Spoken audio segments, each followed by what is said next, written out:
order the Committee on Virtual Charter Schools. Thank you for being here, all of you, and we've got on the agenda to take the Pledge of Allegiance, so let's go ahead and do that. I pledge allegiance to the flag of the United States of America, and to the republic for which it stands, one nation, under God, indivisible, with liberty and justice for all. Thank you. We'd like to go ahead and take a motion for the approval of the agenda. Second. All those in favor signify by saying aye. Aye. All those opposed, same sign. Motion carries. First on our agenda is a presentation regarding follow-up on questions from a previous meeting. I believe Ron Sandlin will be making that presentation. We've actually partnered closely with the Department of Education, so Brenda Erbs from their data department has put together a packet that I'll hand out and that they're going to walk through together with Dr. John Keller. Thank you very much. Brenda, welcome. Thanks for being here. Hello. I'm Brenda Erbs. I'm the Assistant Director of School Accountability for the department. We've provided a packet of data. There's explanations. I'm not going to read the explanations. I'm just going to talk to the graphs. So the first question that was asked was what percentage of students are participating in the ISTEP exams, and what percentage of students who we expect to participate in the ISTEP exams are being used in the accountability calculation. So the first graph is ELA. You'll notice the next graph shows math, the same. So if you look at this graph, the universe of students that we're looking at here are the students who were enrolled during both testing windows. We didn't think it was fair to expect schools to test students who weren't enrolled during both testing windows. So the bottom color on the graph, the blue, that shows the percentage of students that the school tested and were held accountable for in the performance part of the calculation. The orange is the percentage of students who took the test, but they were not, the school was not held accountable for those students. And then the gray is the percentage of students who did not participate that we did expect them to participate, due to their enrollment. You did not expect them. We did expect them, but they did not test. So if you add the blue and the orange together, you'll end up with their participation rate. There is some rounding due to showing not going to the 10th percent there. So just a quick question. I see under the Indiana Virtual School 65%. Is there a reason for that? I'm just trying to understand.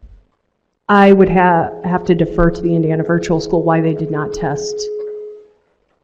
What's the statewide? So the last column, or the last bar shows the statewide. That's statewide public schools only. I would not expect the whole statewide to be that much different, though. Okay. I would also remind you that if a school does not meet 95% threshold on their participation, that there is a significant penalty in the ADAF system. Basically, we take whatever percentage did participate and multiply that times the pass rate. So even if they had 100% pass rate, if they only tested 50% of their students, then they'd only get 50 points. So it does mean a significant penalty if you don't test at least 95% of your students. So I did also provide the raw data for you in a more tabular form. And then, like I said, math is right after English Language Arts. Is there any questions on that? Okay. There were some questions about cohort last time, so I'd like to clarify how cohort works and then jump into the 5-year cohort. So every fall, using the pupil enrollment count, which is the 9th grade, is the October 1st count of students, we use the 9th grade pupil enrollment to create a cohort. And we expect that cohort of students to graduate 3 school years later. So for example, on October 1st, 2014, in the 2014-15 school year, we created the 2018 cohort. And so those students were the students that were expected to graduate last spring. It's important to note that students have until September 30th of their expected graduation year to graduate as a 4-year graduate, and that they have until June 30th to exit the cohort. So a student can exit the cohort by moving out of state, is the most common. Students can switch schools cohorts by moving from one school to another. They can't switch cohort years, so you can't go from a 2018 cohort student to a 2019 cohort student. But you could enter the cohort if you move into the state, say from another state, after the cohort for your grade has been created. So if we are talking about 5th-year graduates and the 5-year grad rate, then we're looking at students who, for example, did not pass that last math class in high school and met that graduation requirement in the next school year. If a student rather, decides to try to take that math course at a different school, they don't change school's cohort for that 5th year, but if that new school graduates them, the school where they ended their senior year or their expected graduation year would get credit for them. So that's an important nuance to keep in mind. So given that information, I did create the next 2 graphs. The first graph shows the percent of 5th-year graduates who are graduated by their cohort school versus graduated by a different school. So for example, the Indiana Virtual School, 68% of the 5th-year graduates for the 2016 cohort, which is the most recently finalized 5th-year cohort, 68% of those students were graduated by the Indiana Virtual School, whereas the remaining 32% were graduated by another school. So then I decided to look at that on the opposite side. So the next graph shows you what percentage of students graduated by the 3 virtual schools that had 2016 cohorts, what percentage of their 5th-year graduates they were graduating for themselves or versus another school. So again, looking at Indiana Virtual School, 86% of the 5th-year graduates were in their cohort for 2016, whereas 14% were in another school's cohort. Again, I'm happy to take any questions. I know that's a little confusing. So take that one step further. What does that signify to you? I was interested in this to see if they were graduating a lot of other schools' kids, for example, or were they graduating, or were a lot of other schools graduating their kids? So that's why I did these graphs. So it looks like just from this graph, most of the 5th years are their cohorts.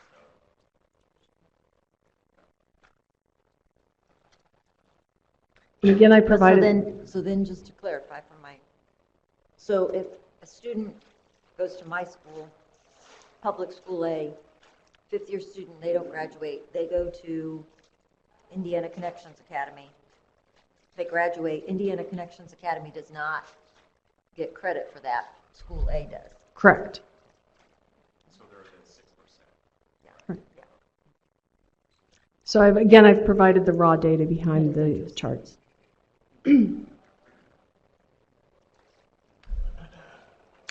So I believe also at the last meeting, you asked a question, Mr. Hendry, that got me thinking, so I pulled the data actually while you were talking, because I was sort of curious. So the next tables show enrollment and exits, and where the kids were exiting to. I compared the virtual charter schools to the statewide average. Again, just to see, the first chart, or the first table shows us the 2016-17 exits. I just pulled out exit to homeschool, transfer, and dropout. Those were the biggest disparities when I looked at the data. So the table 9 shows you the actual numbers, and then I did it for 17-18 as well. It's important to note that schools still have an opportunity to correct any 17-18 data, so these numbers for 17-18 are a little bit fluid at this point.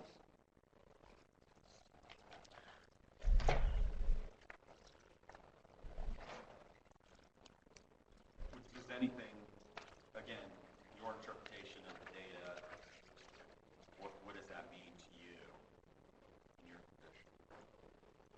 I found it interesting that for 16-17, when I did this originally, I found it interesting that for 16-17, all the virtual schools had, or most of them rather, had significantly higher transfer in-state rates and dropout rates than the statewide average, if you will.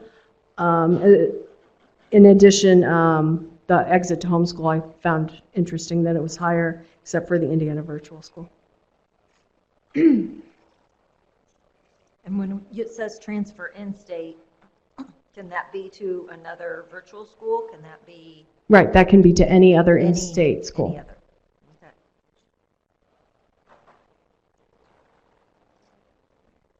This is really great data. Can you just give us a minute to... Sure, This is the yeah. first time we're seeing it. Yeah, I understand. Digest it a little bit.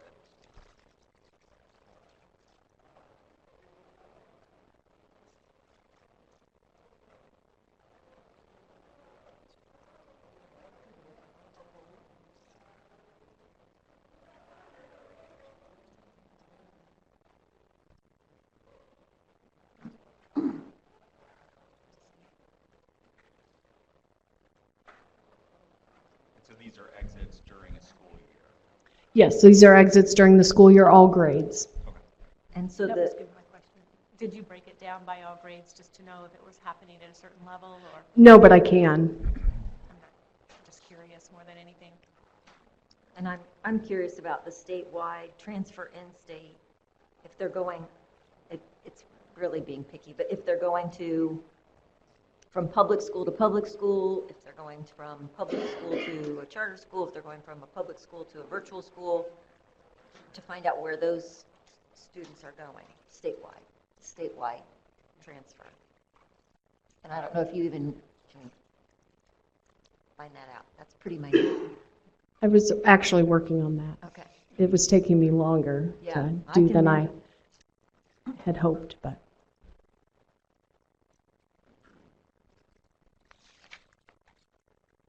So you looked at the data for kind of transfers inbound. So the next charts are inbound. Perfect. Let's move on. So these are the students entering the school by month. And I did break out September before and after the count day, and I do have 16-17, and then the next one is 17-18, just to give you. The July-August is, of course, the start of school. And then I'm not surprised by the January uptick either, the semester break.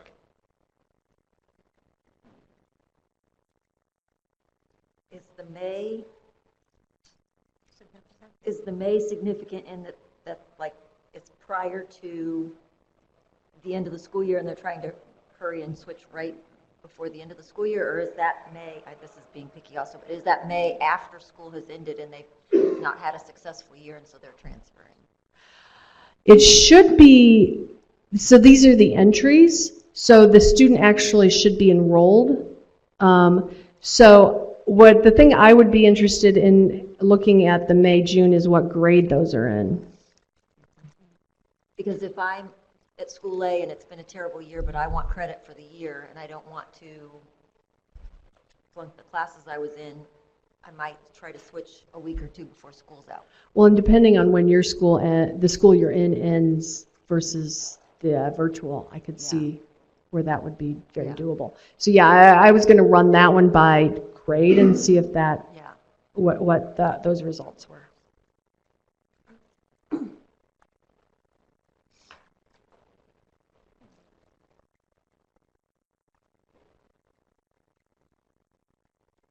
How would you characterize this data for us and just members of the general public? What's your interpretation me, I look at it and I don't think there's a lot of inbounds during the school year, other than maybe January.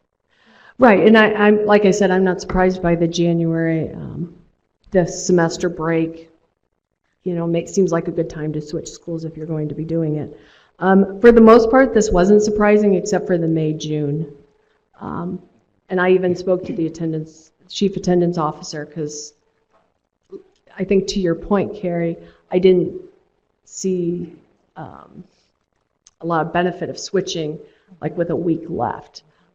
So that's the only interesting thing I found here.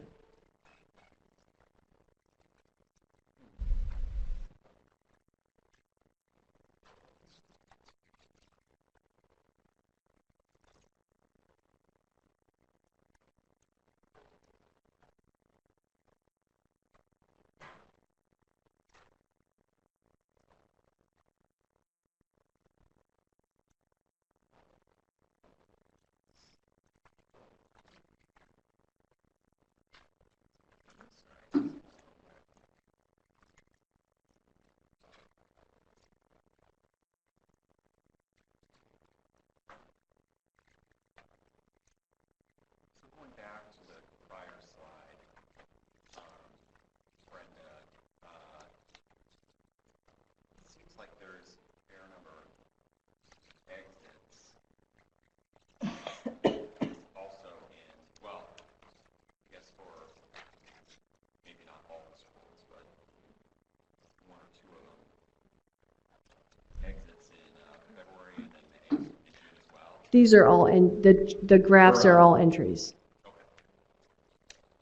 I'm sorry? The graphs on in the enrollment section are all entries. Okay. I didn't do exits by month. Sorry.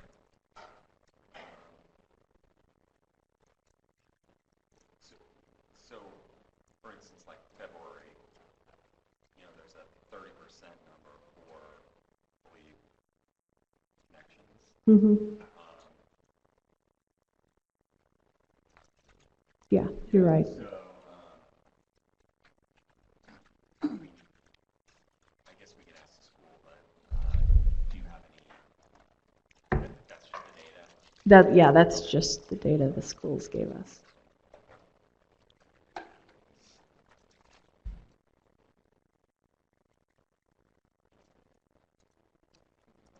I just want to say thank you for putting this all together, and in talking to Ron, you and John and Ron have all worked together on this, and I appreciate it. So Thank you. Thank you for being collaborative. Thank you so much. Okay. No problem. I'm sure you will. Yeah, Or I'll get some ideas from your questions. Thank you. All right. Moving on to the next agenda item, we have presentation from Indiana Charter School authorizers. I think we're starting with Ball State University, if I'm not mistaken.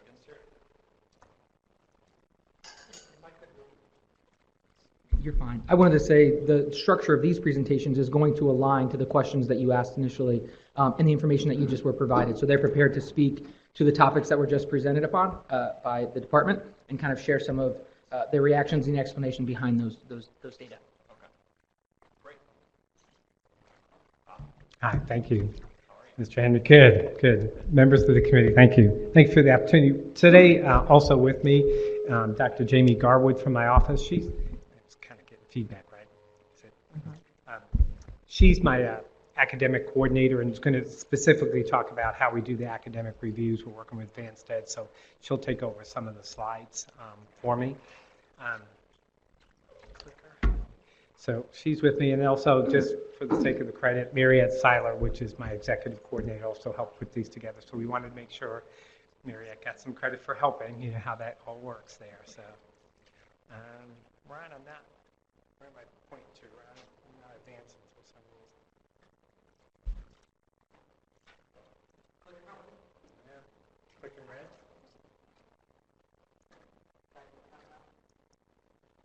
Sorry, guys. Sorry about that. Forward and back.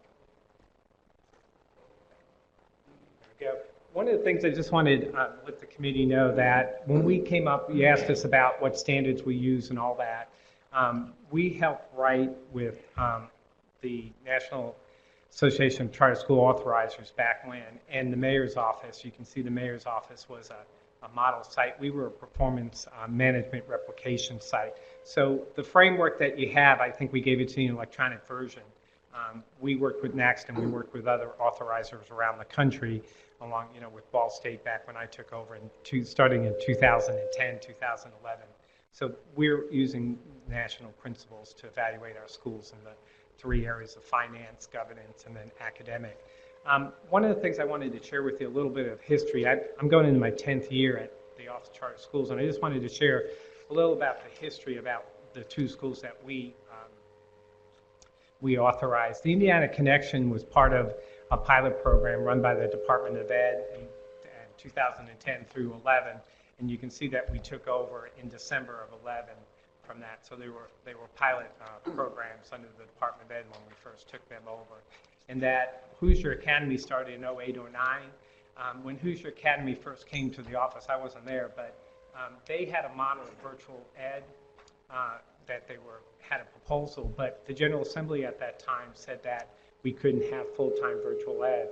So the original 2 schools that we had to be blended schools. Just the reason I bring that up is, they thought A, and then they had to do B, and we're in a blended model, not in a total virtual, and then they converted over to a virtual model when the state law permitted. They also started under the department as a virtual school, and then they were a little different since they already had a school with us, the blended schools. We amended their contract, just a little history. And that they had a school in Muncie, Indiana, at the time, a blended school, and you can see that through the data. They no longer exist. We were having low performance, low enrollment, and they closed that school, the board did, and then converted it into the Indy one. And then, as we know here also, in the board with the virtual Hoosier Academy in last September decided not to renew their charter for that. So we really had the Connections Academy with us as a K-12 school. We had the Insight, and then we had the blended through Hoosiers. One of the things I wanted to share, you asked about the application, and I just went through, those are the only 2 schools that we had come to us, organized, that came for virtual ed. So we had none, but we listed, Janie and I talked and the staff talked, if we were to have a separate application or ask different questions, what would we be asking now that we weren't asking back in 07, 08, or 08, 09, kind of lessons learned? And onboarding, Carrie, you talked about kind of a general ed school or that kind of stuff. So the group can talk about onboarding takes a little different. So if I go to register my child, I go to the office of the school and they find a desk and, blah, blah, blah. Onboarding takes a little bit, and I'll leave it to the experts of the school to tell you it takes a little bit more time than, do you have the computers, do you have the right thing? So onboarding doesn't matter, or onboarding doesn't happen just because you sign up that day, you get services that day. That's a little different. Statewide administration, I know they're going to talk about that. You just saw some good data. They have multiple sites around the state. They don't have that one building, or you go down to the 3rd grade classroom and hand out the assessment. They can talk about that. And then the big one that passed in the General Assembly last year, the student engagement, which is, they're going to be talking about that, and we can have a more in-depth. We don't have knowledge of who's not showing up or who's not paying attention, but that student engagement piece is really important. When Bobby doesn't sign on, and they're going to be talking about this, when he doesn't sign on, what do they do about it? And that's a really important piece. But we don't have that information, but we want to really ask that question. So when do you start engaging? Is it 3 days that you don't see the kid, 4 days, 5 days, that kind of student engagement? Because in your case, you can see if Bob didn't show up, and you may even know why Bobby's not there, right? But in this environment, and so that's really, and then the technical support of students and parents and teachers. How are you going to support the students, the parents, and the teachers that you have? Kind of just different questions that I think we talked about. It's not limited to, but if we were to charter another school, we'd ask some little different questions than we did back in the late 2008, 2009. You asked me, and I go through this quickly. You asked me about my process. This is my application process. The brownish is the application, so we get it. Sorry, I know.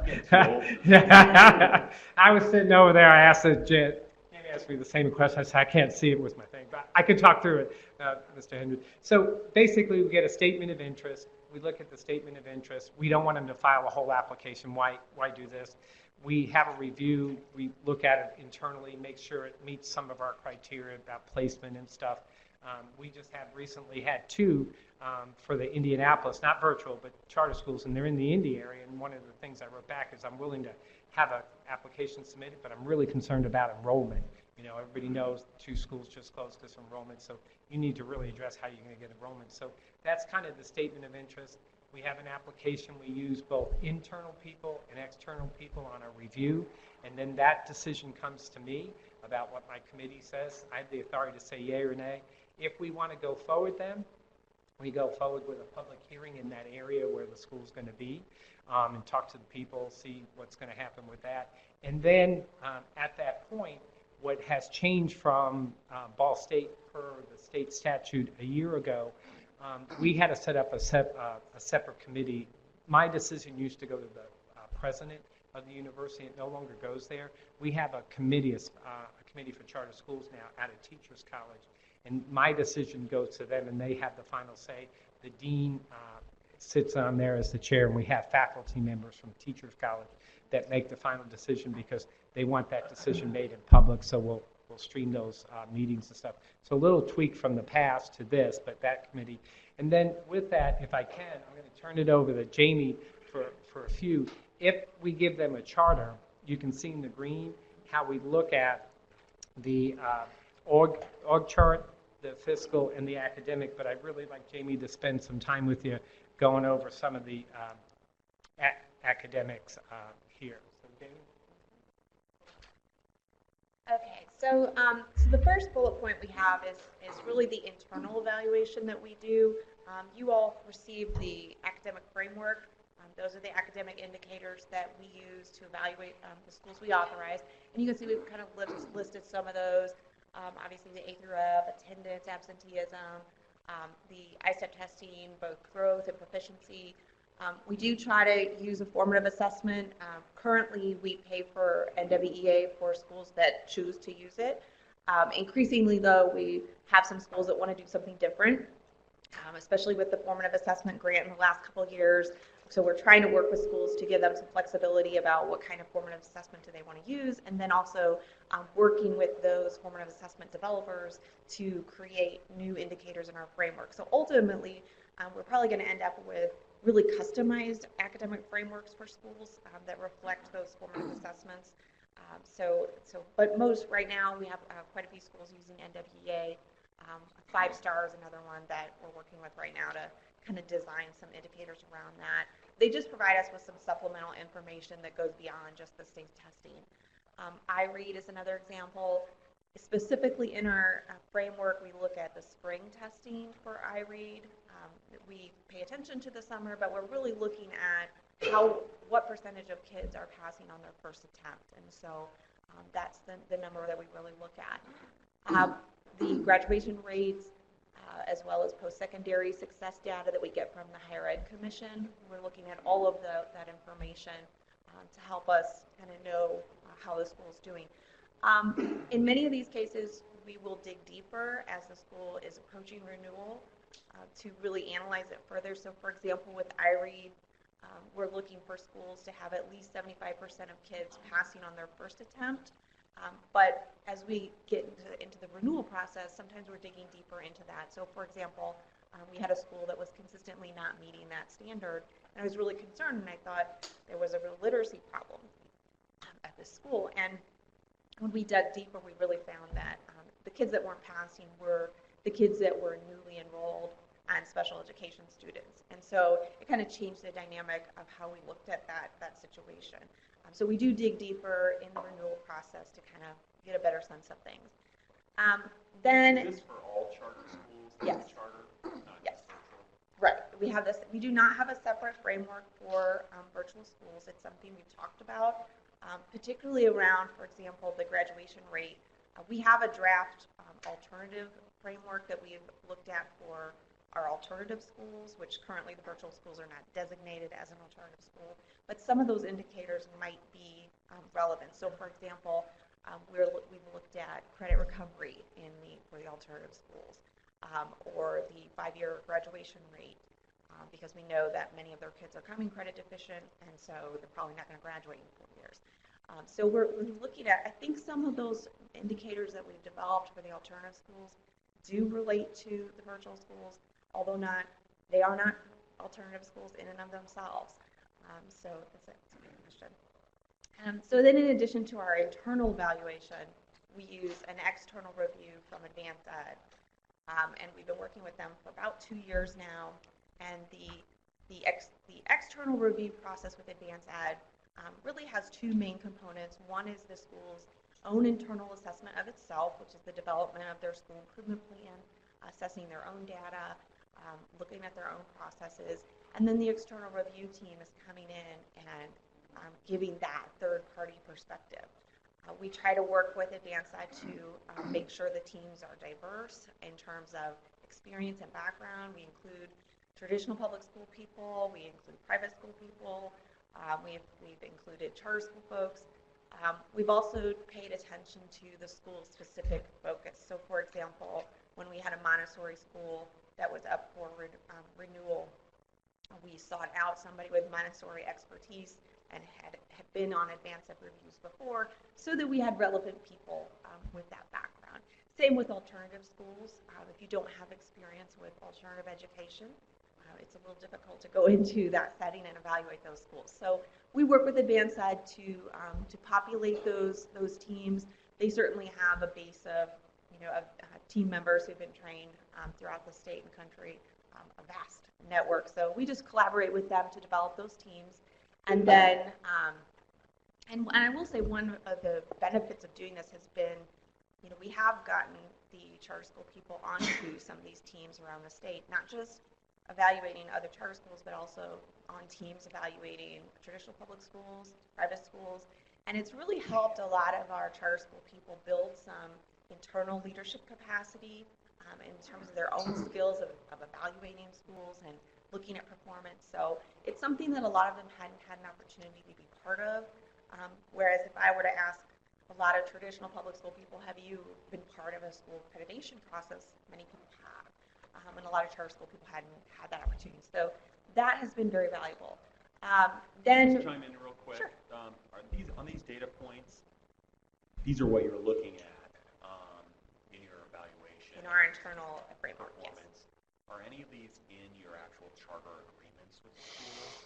Like, do you set goals in those and say these are the metrics that we are going to measure? So in their initial, and Bob, you could chime in on this, but in their initial contract, but over the course of time, those are going to change. We've had some schools amend their goals, but we really, and then I'm going to talk about this a little bit on the next slide. The school improvement plan through the advanced ed process, that is really intended to be a living, breathing process of them setting goals and monitoring their goals throughout the course of their charter term.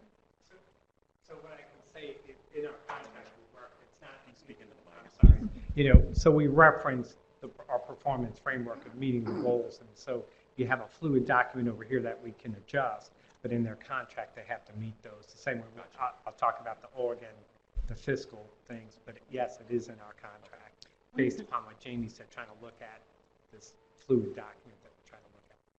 When does this review take place? What time of year? Or So that's a great question. So we do 2 types of reviews. One is a mid-cycle review that occurs halfway through a charter term. So if a school's been, they have a 5-year charter, we're going to do it somewhere halfway through there. We usually do those in the spring, but we kind of have to play around with that with testing and not, conflicting with that. But the end of term renewal reviews for the schools that are up for renewal, those occur in the fall. Most of them are in end of October to the beginning of December is when those are done. will you be talking a little bit about, that's kind of a summative mark, so Yeah. what does that formative piece look like in terms of support? Will you be talking about that through this Yeah, I can presentation? kind of elaborate throughout these. So with the final piece there, schools will get, at least on the external review side, they get an advanced ed report that shows that team's review of how the school's performing in relation to advanced ed standards. And that kind of, depending on where they are, so if they're in a mid-cycle review and they're only halfway through their charter term, it gives them really valuable feedback to be able to focus on those improvement priorities for the remainder of their charter term, so that ultimately then when they're up for renewal, they can demonstrate that they've made progress on addressing those goals. So then, and those schools that are under renewal, we then are using that report too as part of deliberative documents in our renewal decisions. So we're looking at what those teams have identified as areas for improvement or concerns and things like that. So this is just to kind of illustrate for you how we've aligned this. So the renewal application, we made a big shift, and Dr. Mara talks about this a lot, that we went from thinking about renewal as an event to one of a process of continuous improvement. And that's a real culture shift, because a lot of times schools were doing the renewal very much like if you were to prepare for a grant. People worked on it really hard for a couple months and it became this document that maybe no one ever touched again, right? Until you do it all again. And so we've shifted that thinking about it from an event to one of continuous improvement, so that the renewal application is the school improvement plan. They are one and the same. And so we've gone through and we've aligned the advanced ed standards to our renewal application. And we've also in the past worked with the department to make sure that these are also aligned to Title I plans, as well as school improvement plans for schools that are focus and priority schools.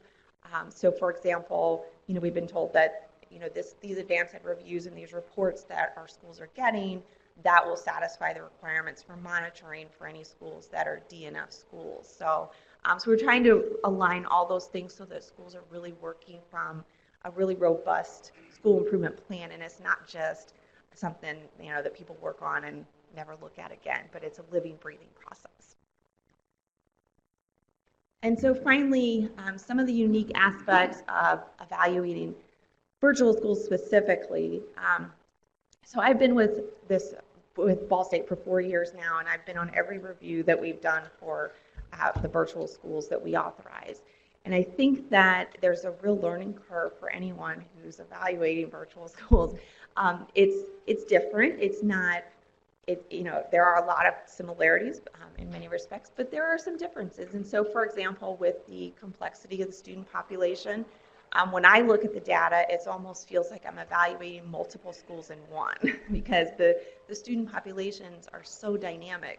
You have a homeschool population that's very different from a population of students that are credit deficient and coming there kind of as a last chance for them, or students who are there for medical needs, or students who have left their traditional school because of bullying. It's a very interesting dynamic of the student population, and so it does feel like you're kind of evaluating multiple schools all in one. To say nothing of the fact that you're evaluating a statewide school where kids are from all over the state. 2 years ago, we did a side-by-side analysis of enrollment for Connections and Hoosier to see where kids were coming from, and we did a heat map of it, and it was really interesting because county by county, it was almost mirror. One kid from this county was going to Connections, and one kid from this county was going to Hoosier. It was almost mirror across the entire state, county by county, with a few exceptions. So it was just interesting, to look at it from that statewide level. But that alone is kind of a different dynamic, because kids from across the state have different levels of resources in their respective communities. So a student who lives in Fort Wayne and is going to a virtual school has a much different experience maybe than a student in a small rural community where there are not as many community resources. So their experience in schooling is different, but we're lumping all those kids into this one school and trying to evaluate it. Can I ask a quick question? Yeah. I'm just curious about the evaluation of the teaching staff. Can you share a little bit about that? I was just surprised it's not a unique aspect. Yeah, so that's a great question. I mean, it does come out through the advanced ed review. We do interview teachers.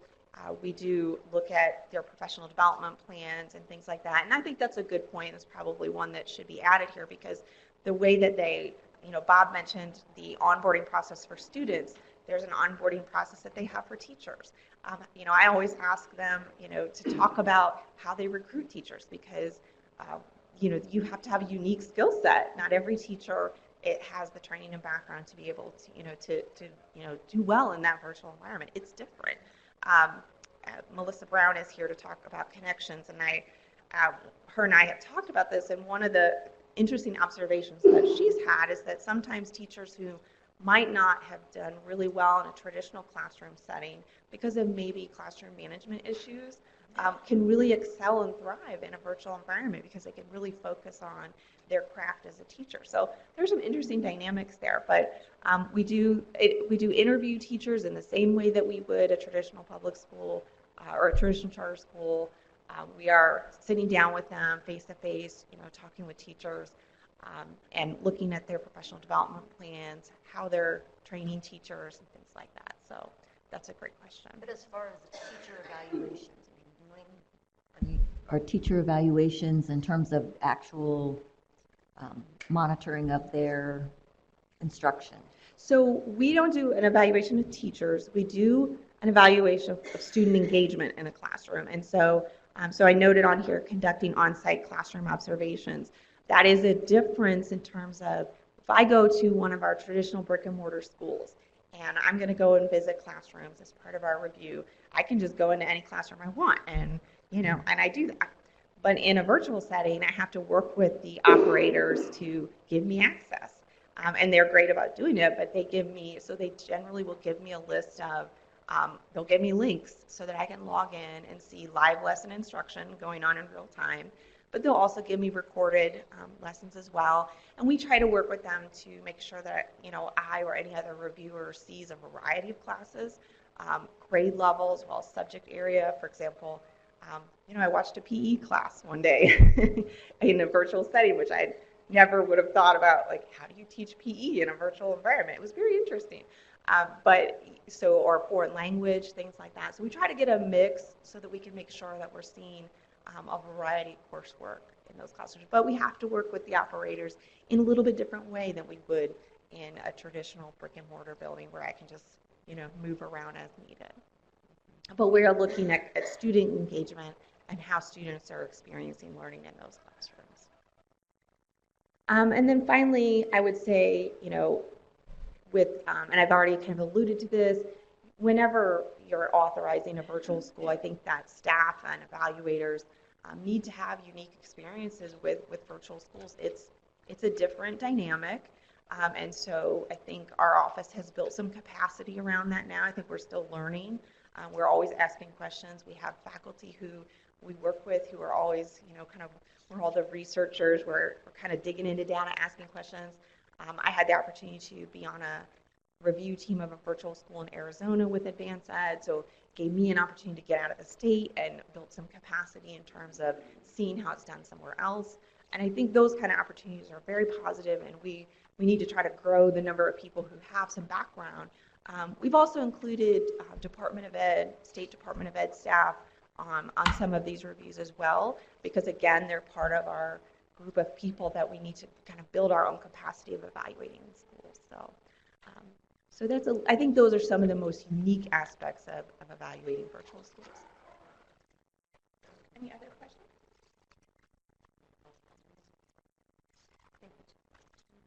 So I'll jump through these really quick. So that's the academic. This is the fiscal. What I wanted to share with that, we have a staff person that looks at, on an ongoing basis, their funding, cash flow, et cetera. And then we also have that we pay for. Also, an outside auditor, Donovan, comes in on a yearly basis and looks at our funding. So we have staff that's looking at quarterly numbers of data. If we have a school right now, we're a little concerned about their finances. They're giving me monthly updates on their finances. So that's real quick there. And then on the organization, again, we have a staff person on board that looks at what's going on at the board member level. Are they submitting documents in compliance? And then on the renewal part, as Jamie pointed out, we really go in depth, and we've hired a gentleman, an outside, kind of an expert in charter boards, Brian Carpenter, and he'll go in and do an audit for me and really dig deep on that renewal and make sure that the board's in really good shape. So that's kind of the three frameworks that we use. And you can see on the graphics, I'm not going to throw them, all the things he looks at, and et cetera, et cetera. So that was for that.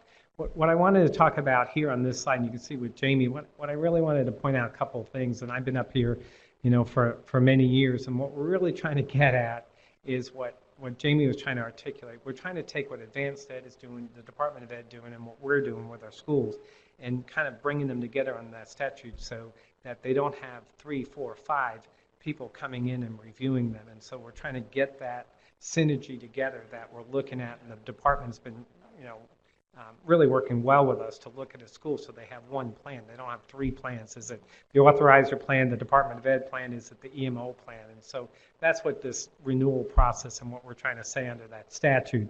We're really trying to bring people together so that the school people, the board, the school leader can develop a plan and then stick with it. And then emphasizing what Jamie said again, we're trying to get it as a continuous improvement plan. When I first got there, people were submitting an entire new application. We don't need all that information. We kind of need to be looking through the windshield, not in the rearview mirror. So that's what I wanted to emphasize on there. You got in hard copy, we have, our non-renewal decisions, how we make that, pulling in the information both from my staff and from those external reviewers, and we make that decision. You have our revocation procedures that I believe you got in hard copy. And then the list that we have, there's 22 schools that are no longer, we like to say, in our portfolio. They're not, some of those schools up there are with other authorizers, et cetera, but we're kind of familiar how to do non-renewals, and we just did, 2 non-renewals this year. Hoosier Virtual, obviously the board decided to close, and on Xavier School in South Bend, they were closed. They did ask for a reconsideration, but they withdrew from the reconsideration. So that's just a list of all the schools that we've done. What I wanted to end with is the last 2 slides. One of the things I asked you to look at and do, I pulled the statute out, and I get a little confused myself of doing this for 10 years, but we have lots of definitions out there, and virtual ed, online technology, computer-based instruction. Part of this kind of gets, what are we talking about, right? And I also think that when I look at what we need to do for online learning is this is Bob Mira's personal opinion when it comes as an educator. We can't leave them alone in front of a computer by themselves. So, and that's not what's happening with our programs, but this is not just sit in front of the computer for 4 hours or 5 hours. There has to be adults. And so we want to look at that and really think that's an important part of what has to be learning, and I'll talk about that a little bit more in a second. But the other thing, and Brenda did a great job, and I've said this to you several times in several meetings, accessibility to data, what Brenda had up here just a little bit ago was really helpful. And we stand ready to work with and use our resources at Ball State to kind of peel apart the onions. And as we peel apart, we don't necessarily have all the information. We have big numbers, and we talked about participation rate, and I would go down the road as, okay, here's the participation rate. What about the special ed? That's my old hat. And then I want to know in that special ed hat how many LD kids, EH kids, whatever. And the more we can break down the data points versus a big number, I think will be helpful. And Jamie talked about that in reading. We looked at some of our schools as how many kids have been there since kindergarten and how many were forming second grade. All those data points we need to work together. So I just do that. And then the thing I want to say, and this gets a little, we've talked about this a lot, this virtual learning isn't for everybody. And I'm not saying that virtual schools should be able to say, you can't come here. I'm not saying that, but it takes a lot of unique aspects of making sure that learning environment is conducive for that. And if there isn't an adult or somebody kind of driving that and looking at that, the child may not be very successful. So with that, on the last page, the last 2 points, what I wanted to make, we look at A through F and the participation rate. And I know there's some data that just got looked at, and it's like 92%. I'm looking at Connections Academy, 92% for English language arts, 93%. What we're willing to do is we looked at our framework, and we want to also keep it under the A through F under academic. We're going to move an indicator over to the board under the org, and amplify participation rate depending how it's defined, whether it's for accountability, or I know there's been some talk, you had this many students, how many did you test, right? It may not be a penalty for that, but I'd like to know, hey, you had X amount of kids, did you test? And so we want to be able to move our indicator also under that. We also have an indicator for attendance that's under the academic and under the board, and so we're looking at that right now to see, does it fit better under a board responsibility, and really make sure, because as I've been told, if the board's responsible, they usually assign a person to oversee that. And we want to amplify. I don't want to stand up here and tell you we don't look at it, we do, but it's kind of buried in A through F, so we want to amplify it. And then the last one that we wanted to point out, we were awarded that Quality Counts grant, by the Department of Ed, the innovative grant that just came by. And so what we developed with our, it's called the Research Design Studio, or the Ed Psych department. We're already in the process of trying to study virtual education. We're using the resources, our people in the Ed Psych that have different backgrounds than Bob here, along with some grad students, and using that money, because if you can see there, what we're really trying to look at is what makes that student successful, what I just talked about a second ago. I think that's really important. Not saying that if you don't meet this criteria, you can't come to a virtual, but there are certain things. So we want to look at that. We want to look at that teacher that you talked about, and Jamie brought up a really good example of maybe some teachers are very successful in this environment. And then obviously from the study, we want to be able to take that and embed it into our pre-service. These are, our vision, at least when I talked, was if our students at Ball State that come out and get interviewed have an extra skill set in virtual, because everybody's doing that for snow days and this and that, we think we'll have a person that they're equal, and our students have that. So we want to bring it back into our pre-service, what we learn.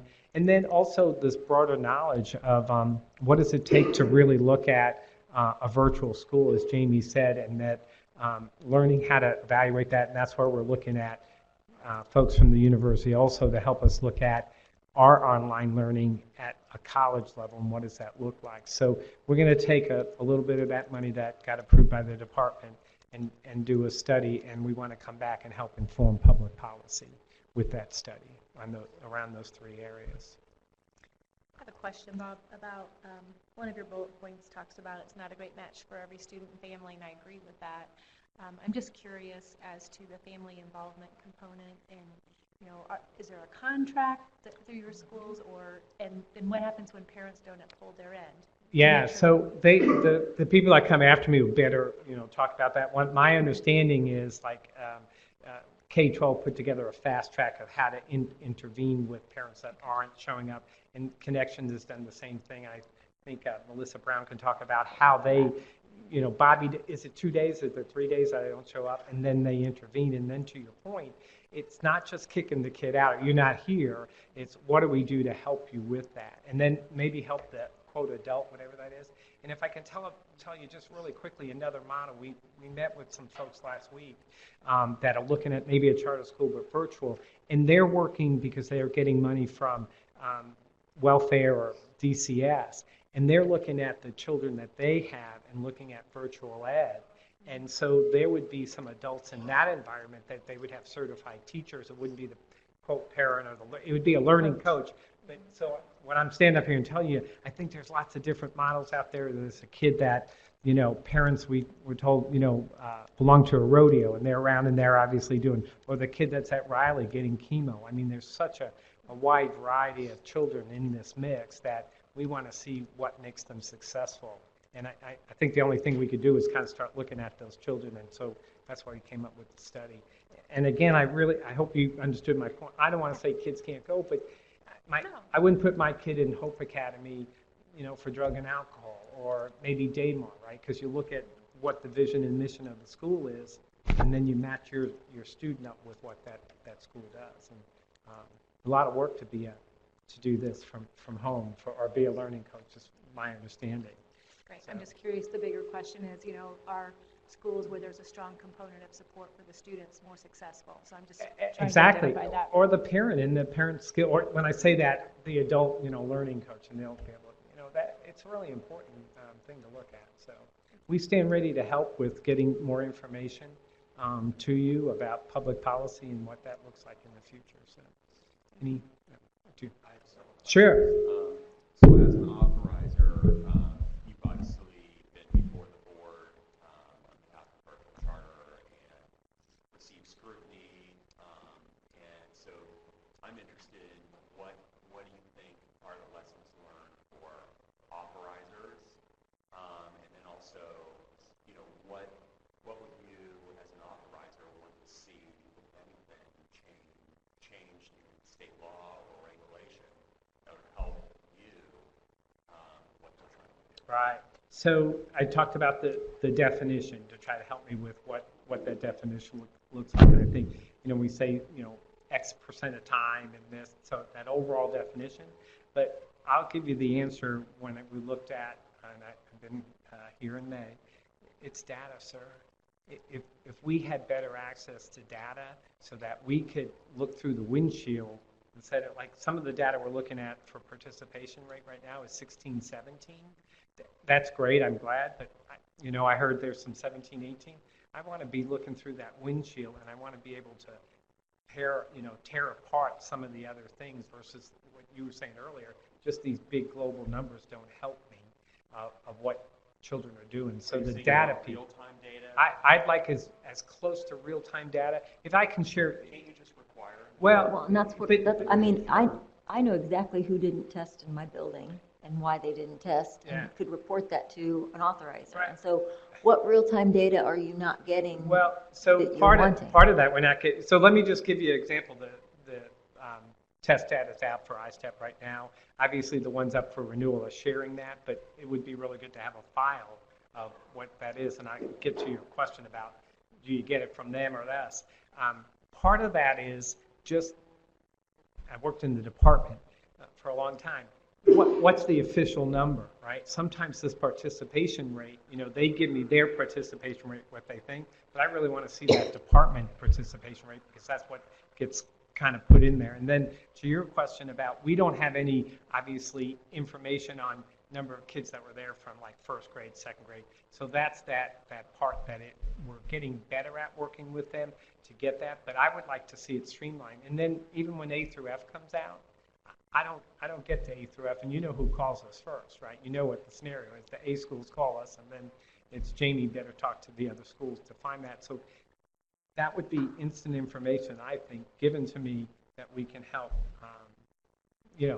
work with the data points that we look like a school superintendent is what I guess is what I'm trying to say. But I'm just not understanding then why you can't require that of your schools that you're authorizing. Then they're giving it to DOE and they're giving it to us, and that may not match, Carrie.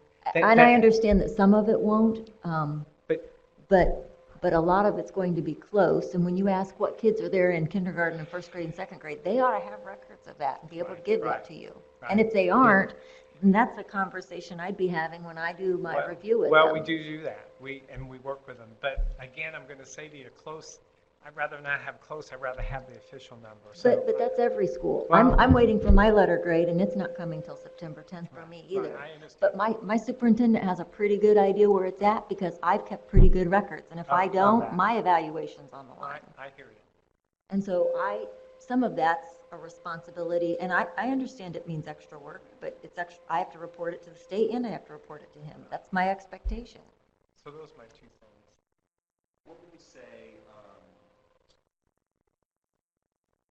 how do you think authorizers should be held by the state?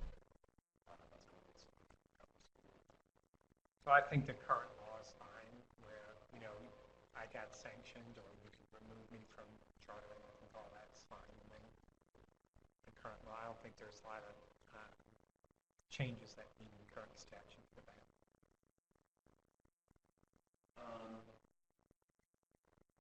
Do you think there's any further laws or regulations that should be adopted? For- Just generally, For authorizers? for authorizers in general? No, I think what's currently on the books is fine. I think we're the oversights there. So let me ask you a question about performance. And, as we received about 6 weeks ago or 5 weeks ago, what we saw in the data was that the growth in the charter schools is pretty low. Number, I don't find it.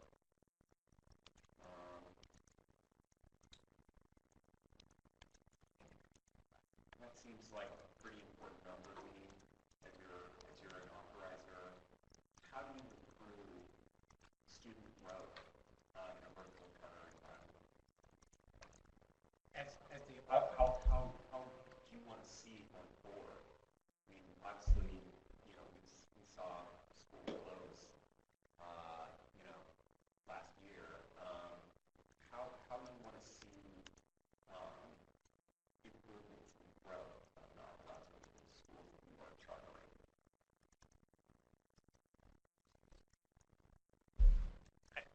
Again, let me share a little bit of just, I don't have. I'm assuming that's Right. We're back. Right. Going back to Jamie's slide, I mean, we're looking at growth and we're looking at performance all the time. But we don't have a lot of influence on what that school does. That's that kind of fine line between being an authorizer and then being a management company and telling them you must do that. So to answer your question, that's why we also work with Advanced Ed, that they can go into a school and do that educational review and help those people with, hey, Bob, did you think about, or did you see that data? The authorizer shouldn't be idling, shouldn't be in that arena telling school people what to do or not to do, because then I can't hold them accountable to performance. So what we talked about in that slide was the inputs that Advanced Ed helps us look at, helps the school look at, are the protocols, the inputs in place to be a high-performing school.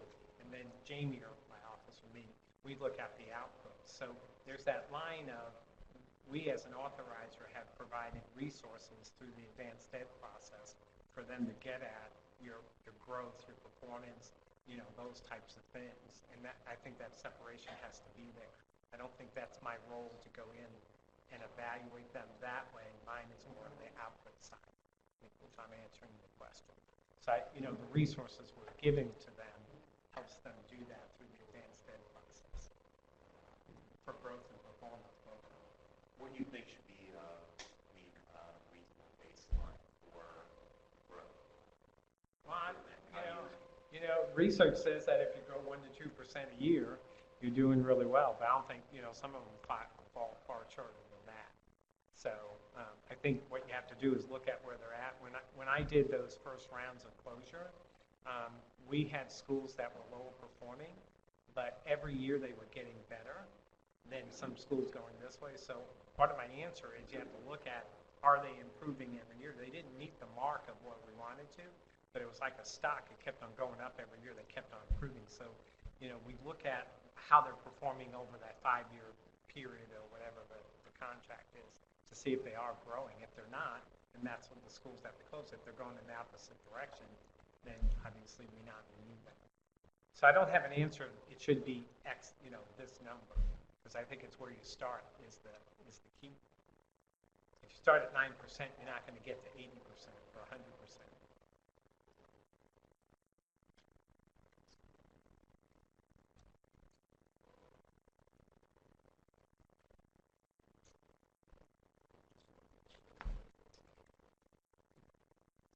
The number that stuck out a little bit for me from last meeting was the number that said all virtual charter schools fell within the bottom 3% statewide growth.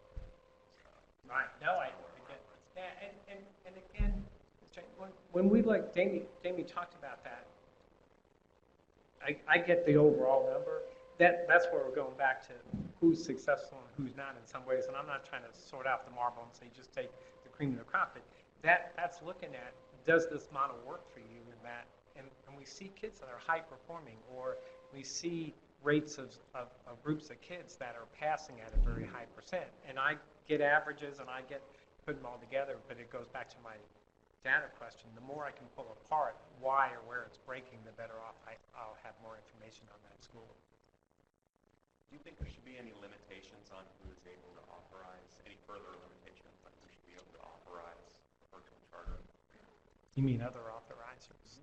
No, Don't have an opinion on that. I don't. I'm not one to, look, I came from the world of special ed, it's pretty regulated. I'm not so sure you pick and choose, but Do you think there should be just one statewide authorizer, no. a separate board? No, no, no. You mean for everybody? No. Well, for virtual charters. Well, even virtuals are all charters. I don't believe. I believe that what I was, I sat in the General Assembly for many years listening to the discussion on charter school, and I think that's, you want uniquenesses, you want different viewpoints about how that looks. We were, if you think about in the glory days of chartering, it was the mayor and Ball State, and if you wanted a charter within the state of Indiana, you came to Ball State other than the mayor. I wouldn't recommend that. That's what you're asking me my personal opinion, right? I wouldn't recommend that. No. Let's see. Any other questions, Larry? Well, I will be here. I won't leave. So you need me. Oh, you have some? I'm Just sorry. hang on one Oh, second. I got it.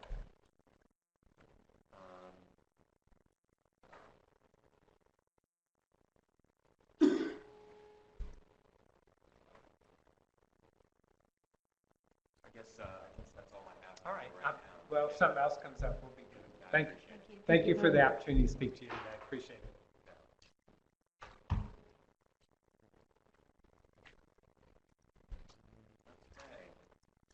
On my agenda.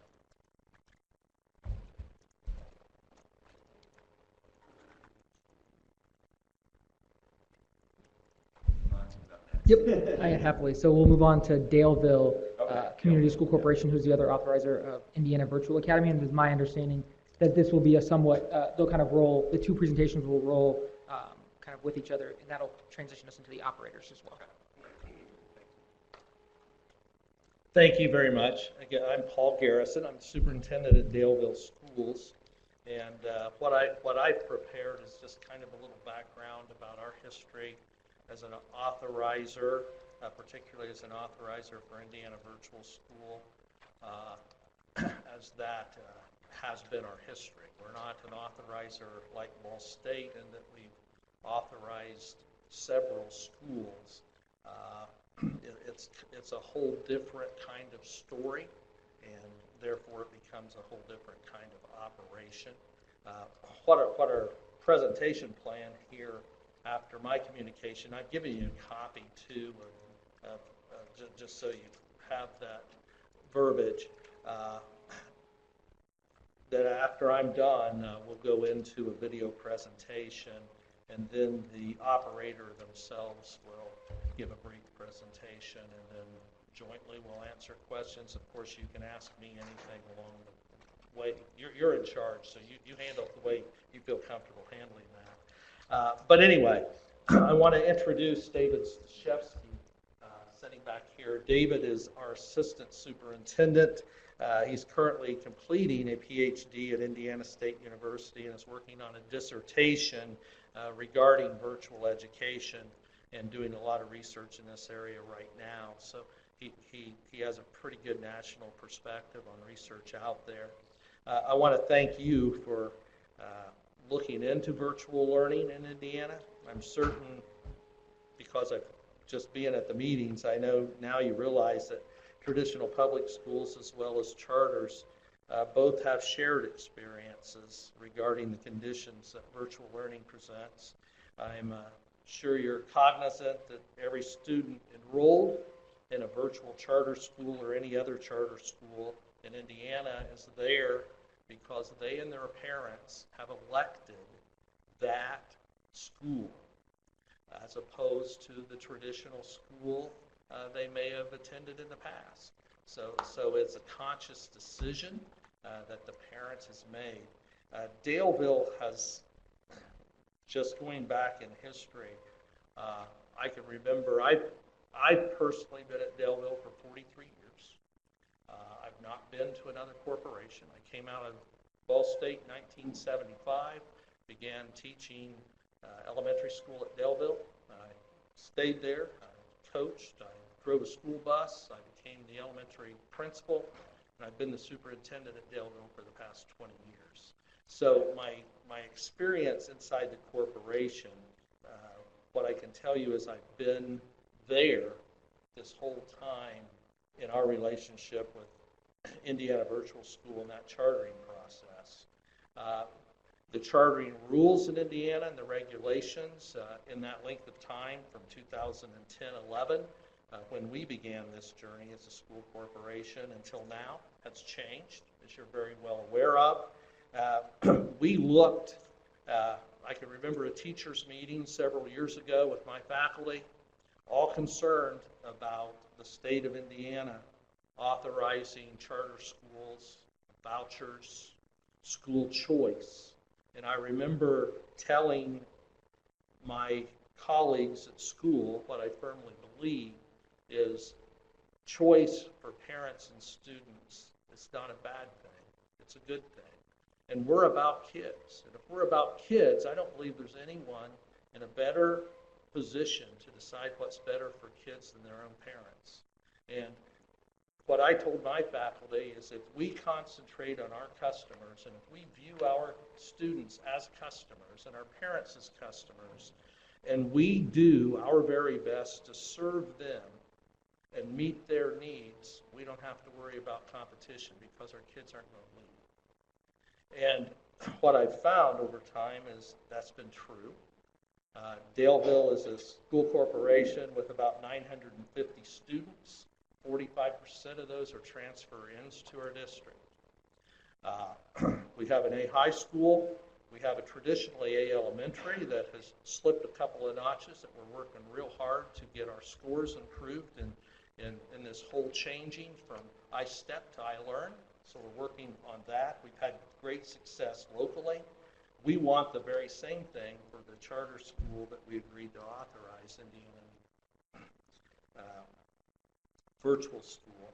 And we've been working in conjunction with them, much as Ball State discussed with you, and getting real-time data, because analyzing data gives you a path for future improvement. We found that at the local level, and now we've found that out in working with them.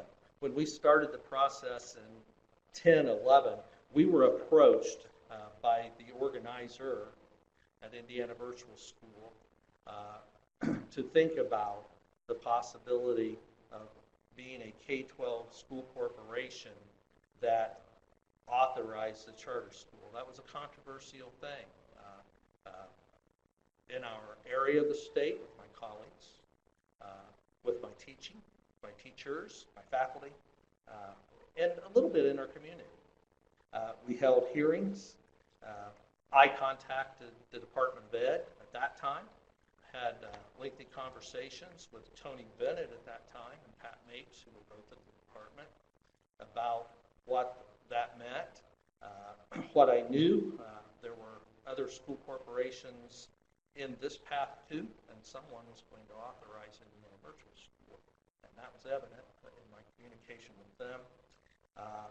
And we decided, after hearings and after careful consideration of what authorizing, not operating the charter school could mean or would mean for our own school corporation and its students, the board decided to authorize Indiana Virtual Charter School in May of 2011. They started slowly in enrollment with 9 students. As it turned out, they anticipated a startup grant to get them on the ground running. The Department of Ed was inundated with grant applications and had to call a timeout, organize themselves to decide how they were going to distribute that grant money. And Indiana Virtual did not get a startup grant. So they operated on donations from private citizens and organizations, and with state funding for 9 students. And at that time, that was about $40,000. So they started up the program with that much. At that time, there wasn't much controversy about Indiana Virtual, quite frankly. Low on the radar because they had 9 kids. In year 2, they had 36. In year 3, 109. In year 4, 451. You're seeing the pattern there. In year 5, their enrollment moved to 1320. Year 6, 2947. And then in 27-18, rapid growth because they had a second charter for academic needs students, in particular Indiana Virtual Pathways Academy that we also chartered, and it had 2958. So it started slowly with very few resources. It grew rapidly, and with the growth, we have ramped up our relationship with Indiana Virtual in that we have regular meetings with them. So evaluation goes on constantly of their systems. And I want to, if you're looking at my whole diatribe there I gave you, back at the back, we've taken, we've probably had more interaction with our organizer than most authorizers do because we only have one to focus on. And with that in mind, we worked with them on an engagement policy because we saw that as a need as an authorizer, sit down with them and help them create an engagement policy before the legislation was passed to have one. So we were already working on that. A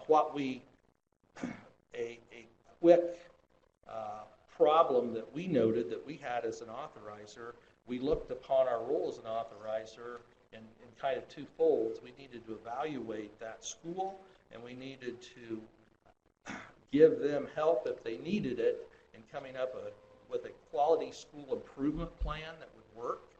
And so we engaged the Summit out of Fort Wayne to kind of help us with that process and looking at a national research to find an evaluation tool particularly geared to virtual schools and virtual learning.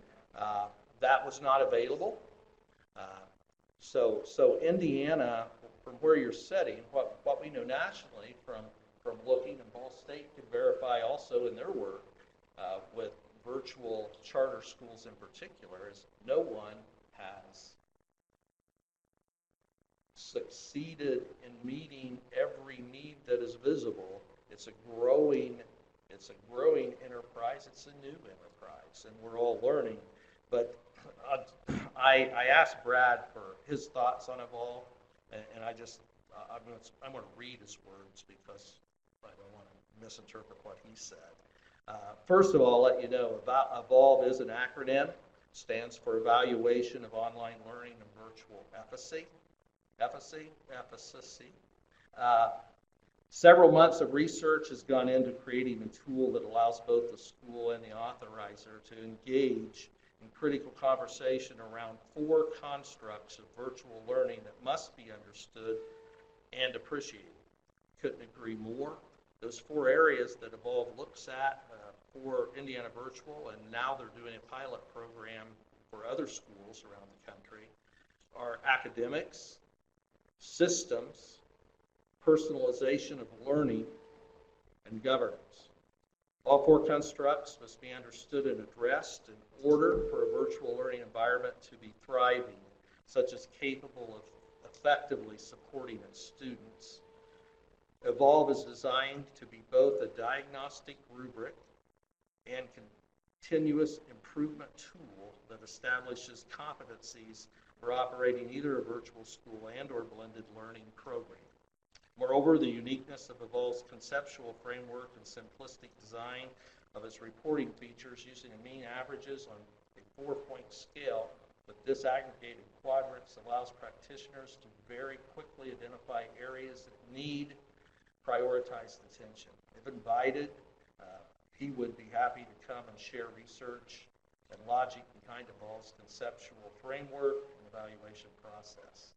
The Summit currently is continuing to develop Evolve into an impact platform to support the quality of virtual learning for students. So with the Evolve process, it was piloted last winter with Indiana Virtual School. We've engaged the Summit to use that again in the coming months here, looking at Indiana Virtual once again, utilizing the same tool, and looking at Indiana Virtual Pathways Academy using the tool for the very first time. We look upon that evaluation process as an annual process and creating a constant improvement plan. So through the process, a visitation team is put in place from different areas in the country that come in, interview staff, interview administrators, interview the authorizer about the things going on in the school, students, parents, and they grade them on their scale. I don't have the tool to hand you. I think I can get that through the summit if you want to look at it. But then they get a scale score in each quadrant area, and from that, they have information to put an effective school improvement plan together.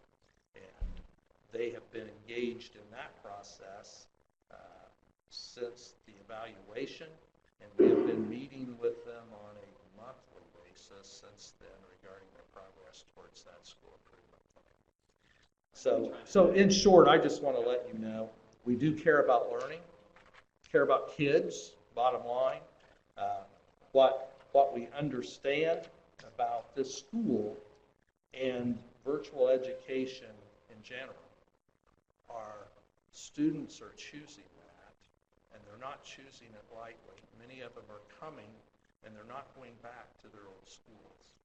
So we have students that are being served in that school that we're aware of that haven't had success in the traditional brick and mortar schools.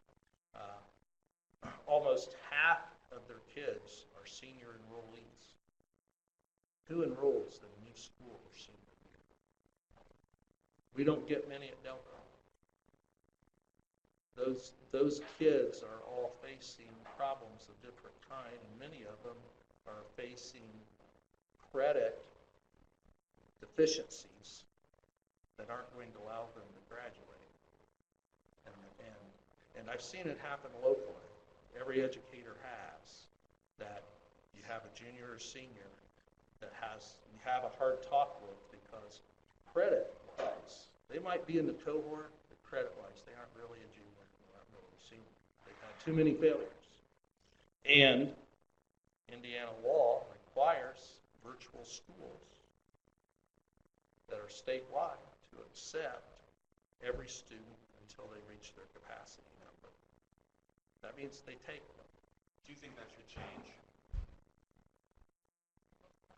That should change. No, I honestly don't. And I'll tell it. We've had conversations that way. I have a state legislator friend who will remain unnamed here that I had a discussion with about us capping their enrollment. And actually, she asked us to consider that. And I said, well, I'll chew on that for a while. And I got back with her and said, I've been thinking about it. And I think we could do that. Maybe it would help. And she changed her mind and said, no, I've been thinking about it, Paul. The truth is if you put a cap there, somewhere, someplace in the state of Indiana, there's going to be a student that doesn't have a choice. They don't have anywhere to go. They can't go to another public school, credit deficient, because there's no capacity for juniors and seniors in those schools to accept transfers. And with good reason, because public schools are protecting their graduation rates in their 8th grade. It's going on. You can't be in education and not know it's going on because there's too many conversations around it.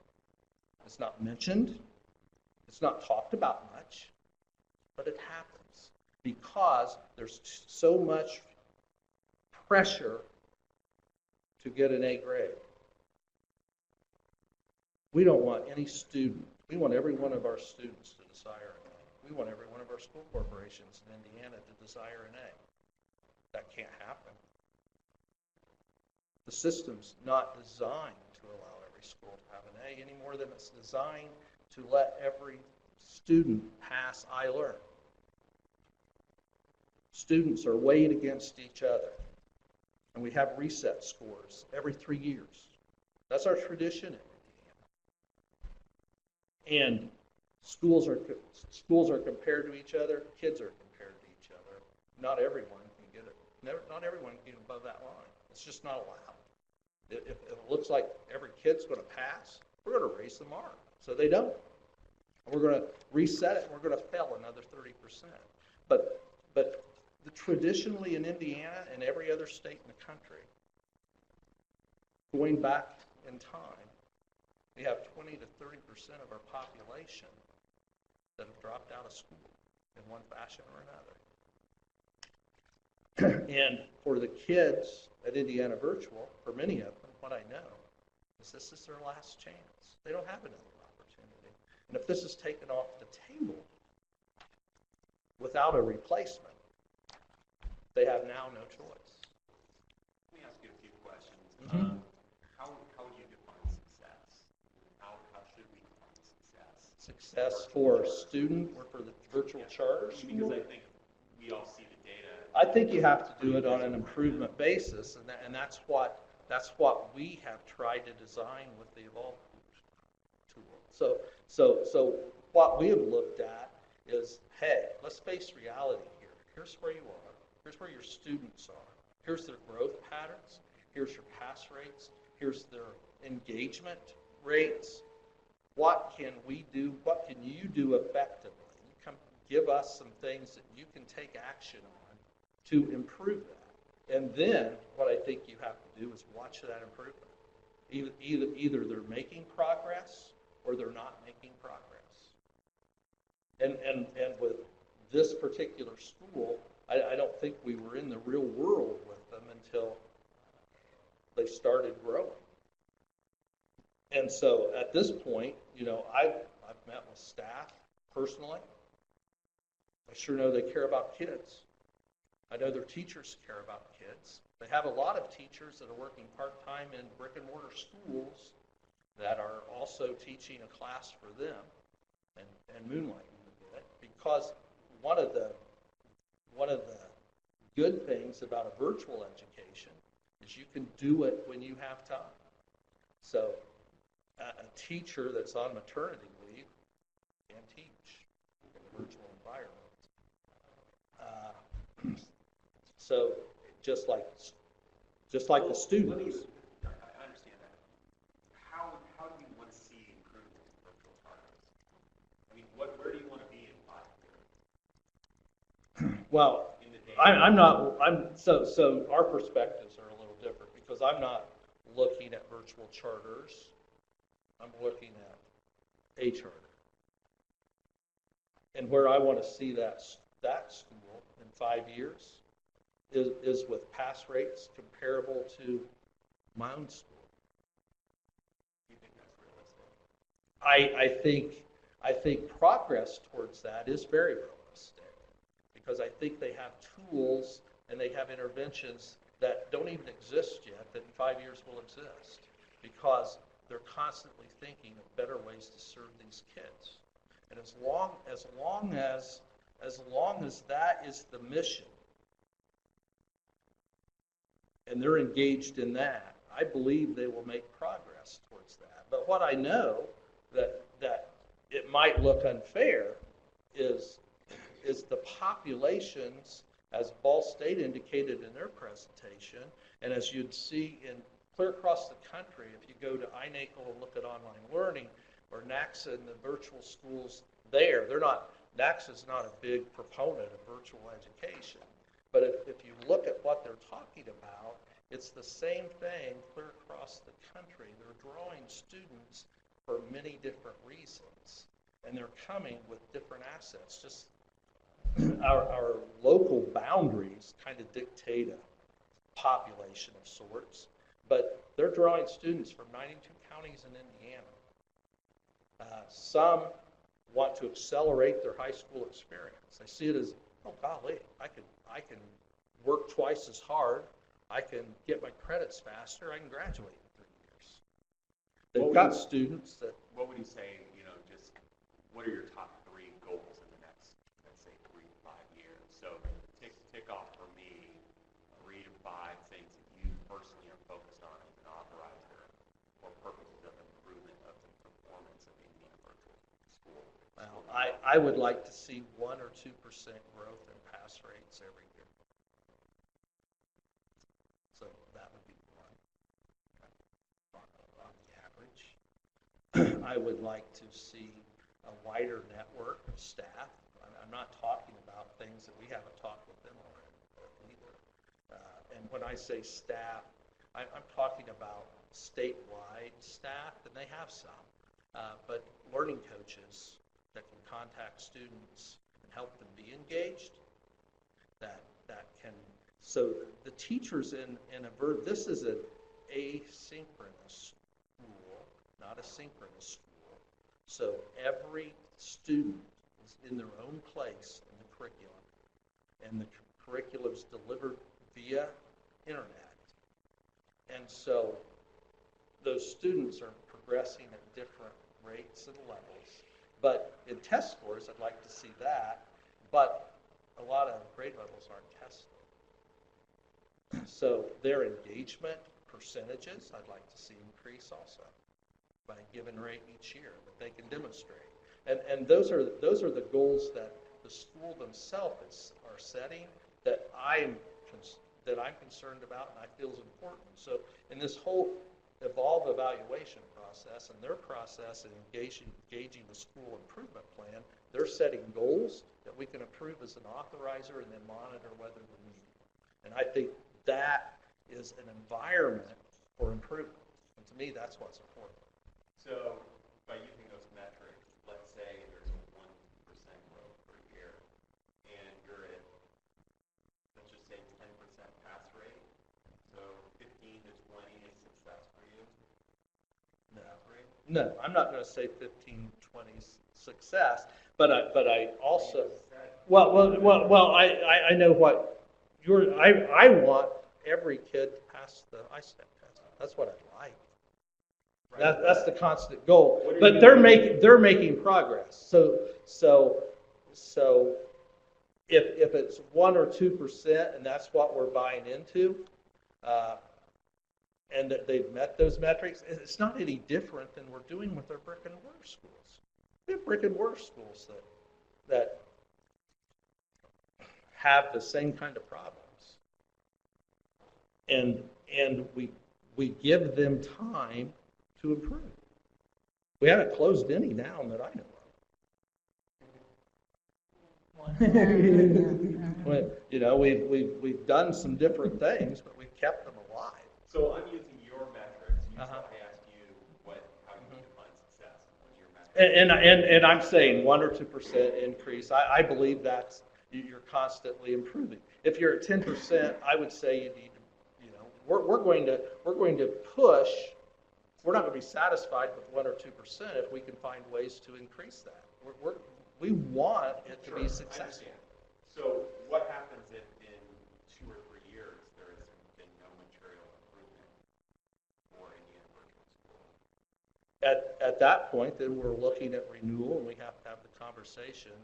Can this school improve and succeed, or can it not? And if the verdict is that it appears that it can't, then we're out of that business, I suppose. And we give them the knowledge that we're not going to renew. So the fees that you charge to Indiana Virtual Schools, what is that in real dollars on an annual basis? Okay, our enrollment, our authorizing fee. So in year 1, it was 0. In year 2, it was 0. In year 3, it was 0. And in year 3, I believe they caught up. Of course, those were small amounts. So we started with our first charter with them at a 2% level. And so for 9 students, at $4,000.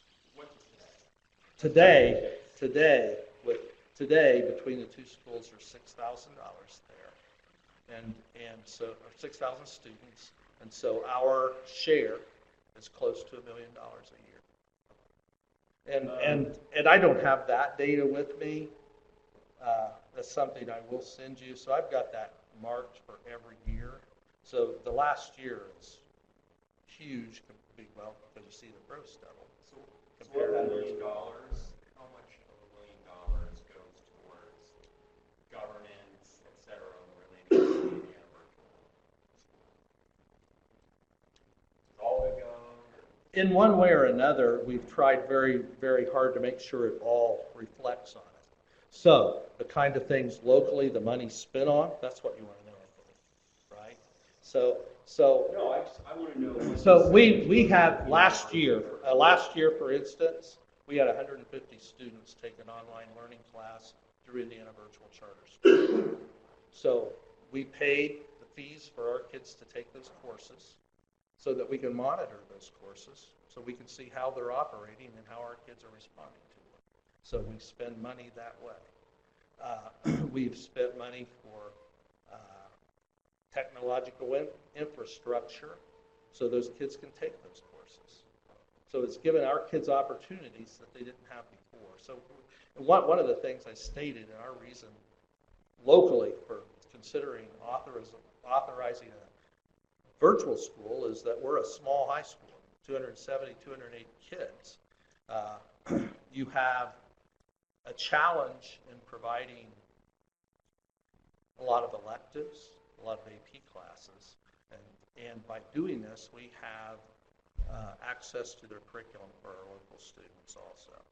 And so they have several hundred courses they can take. I understand, and that's for your. That's for our local school district. So some of that money has paid for staff that are engaged in working with that whole process with Indiana Virtual and doing the communication back and forth. And so that is how the money's spent. It's all gone for those purposes. None of it's done anywhere else. But like ballpark, what would you say would be your direct governance, et cetera, related to? Well, I'm calling all of that governance and importance, but I'm trying to think of, I'm trying to decide exactly what you're wanting me to count. Well, So our engagement process with creating the Evolve tool, for an instance, I guess what we've I'm got saying like is, $100,000 wrapped up. I guess what I'm saying is, so we're talking about accountability and success, but you're making $1 million a year that's going to fund your school district.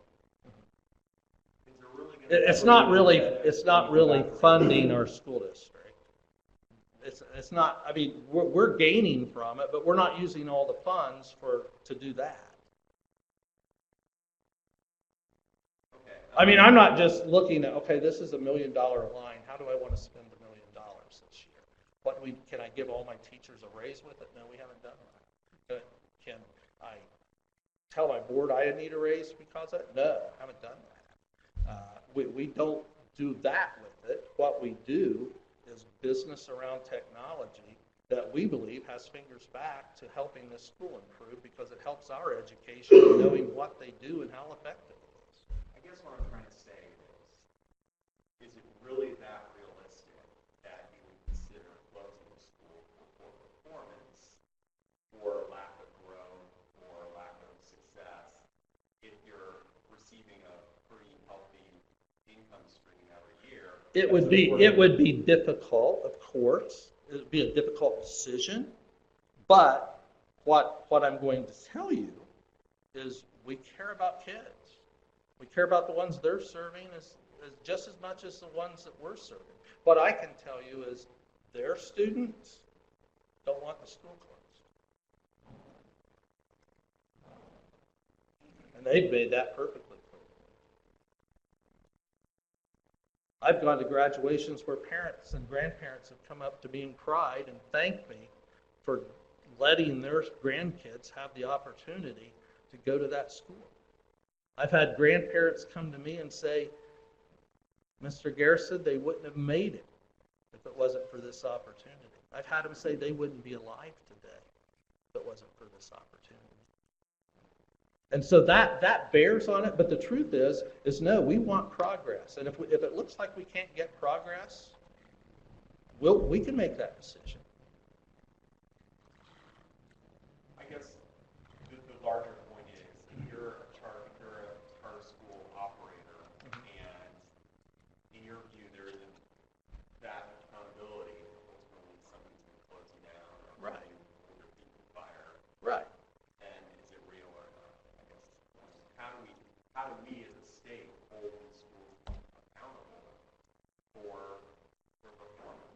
You know, I understand that, Johnny gets to go to school and, it may help that student, but we're talking about a state policy for all students. And what makes the most sense when we're talking about millions upon millions of state tax dollars? Is it an efficient use? I mean, there might be 1, 2, or 3, or 10 additional graduates. Yeah. And that may be important, but I'm just saying, is it worth $100 million? Is it worth that much money? Right. Yeah. I mean, so we can, now we're in a political discussion that could go all kinds of places. Because we can compare school districts across the state. How much does it cost to graduate someone in one school system compared to another? Is it worth spending $600,000 in one district to get someone across the line when someone else can do it for $140,000? Is it? I mean, it's the same question. But part of the problem is the students that we're talking about. They're real people. They have real needs. And if we don't give them this opportunity, what happens to them? I'll tell you what will happen. So if we decided Indiana Virtual School, you're not making progress, we're going to take away your charter at the end of this year, you no longer exist. That student body is going to go find another virtual school that they can enroll in unless the state of Indiana caps them also because they can't. Because many of them have left a school district where they felt like a failure. I didn't just teach, I taught in the classroom 17 years. And the truth is I taught first grade. I taught fifth grade. I taught fourth grade. And those little first graders, all the learning and enthusiasm on this earth, they wore me out. But by the time they're third grade and fourth grade, they start sorting themselves out. And then you have the child who knows no matter how hard I work, I can't be where that person is. They're always on top. So one of the things that happens in a virtual environment, you don't have those people to compare yourself to. You're comparing your own work to your own work. But that bottom part of the students, they're hard to reach, and they're hard to get graduated on time. And one of the things with the 8F system that I think is a good thing, it's about some of my colleagues don't like it, but it's the ninth grade progress towards graduation. Graduation rates, especially for Indiana Virtual School, is not a great rubric to be giving them an 8F grade on. What would be a better rubric for everyone, really, is to look at how many grades, how many credits do your students earn each semester? Give us that score. When you came to Indiana Virtual, was it worse than that or better? Did you take a child that, on the average, for the last 3 years has earned 2 credits per semester, and now they're earning 6? To me, that's progress. I just have 1 or 2 more questions, and I'll turn the floor over to my colleagues. So what is the current student-teacher ratio at Indiana Virtual? I believe it's 1 to 180 something. So the last time I asked, the other virtual charter schools are somewhere in the range of 1 to 20 to 1 to 30. I mean, well, that's what's in our data. So for haters, well, I'm not arguing with your data. Is that acceptable to you? I mean, is that an acceptable level of teacher-to-student ratio? And how do you determine, especially vis-a-vis the other virtual? We've pushed on student-teacher ratios ourselves, and it's improving. But I guess my if I look at my art teacher at Neilville, she's got 600 students. Well, she just sees them once a week. But that's what her load is. If I look at my typical high school, junior high teacher, they have 6 classes with 25 kids. So, I mean, and they're preparing lessons every day. They're monitoring progress, which we expect virtual, but they don't have to prepare the lesson. They don't have to administer the lesson. What they're really doing is monitoring student progress, making individual contacts of encouragement, grading work, and promoting student success, because the coursework itself is being delivered through a software learning system. So the kids are working, if you put them all in a room, you would have 25 kids working in 25 different places in the same math room, because they have the ability to move at their own rate through that material.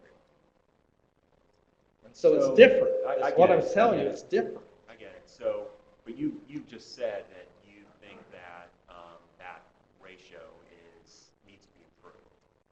I just said it's improving, and we pushed on the ratio because we just have this. We want. I can talk to you about the same things I talk about in negotiating contracts with my teachers. We only have so much money to spend. We want to see as much money giving as much service to our students as we can. And sometimes that means bringing on more staff. I believe in my heart that one teacher to one student would be the best learning system on earth. It's the right teacher and the right student, but we can't do that. For you as an authorizer, I mean, what's your goal? Again, we haven't set a number. I don't think if all the rubrics are honestly compared, then I think our school having the same numbers, and I don't know, having the same numbers as the other virtual schools is reasonable. If the math and the reporting and everything jives, and you know what I mean by that, because that rubric of reporting sometimes is different. I don't know if you do FTEs, full-time equivalents, or how you figure that out, or if it's just all you're doing is dividing staff members by the total enrollment. That's the figure we get for us. Well, that's, I mean, you know, when And you if say that's there's, how it's if you say there's derived. 1 to 180 students and you're comparing that to your art teacher Right. who has Right. 600, you would never say your Daleville teacher to student ratio is 1 to 600. No. And so So your what Daleville we're- school to teacher ratio is divided by the number of It's teachers about you have in the building, Right. by the number of students. And so if, So that's so it's what's 1 to going 14. on. That's what's going on. But But so if you're saying can- yours is 1 to 180 Well, and for I virtual, think that's if- a 1 to 14 in your brick and mortar. Yeah, That's and I believe if it was the same, that they could accomplish probably a lot more, because that teacher is not building lessons every day and spending planning time, and they're not delivering the instruction for 45 minutes every period, or 50, or whatever it is. Instead, they're delivering individual intervention based on what that student needs help with. I just have one more question for now. How, in your view, should the state hold you accountable as an authorizer for the performance of the school that you've authorized? You know, should the accountability system change for you? You know, how should we? I'm assuming the same way they hold every other authorizer. So no change from what's I mean, in the law today. The same they would, not unless, you're changing it for every authorizer. And Do you think it should be different? I think it should be the same for us. For virtual charter school authorizers? Compared to brick and mortar charters.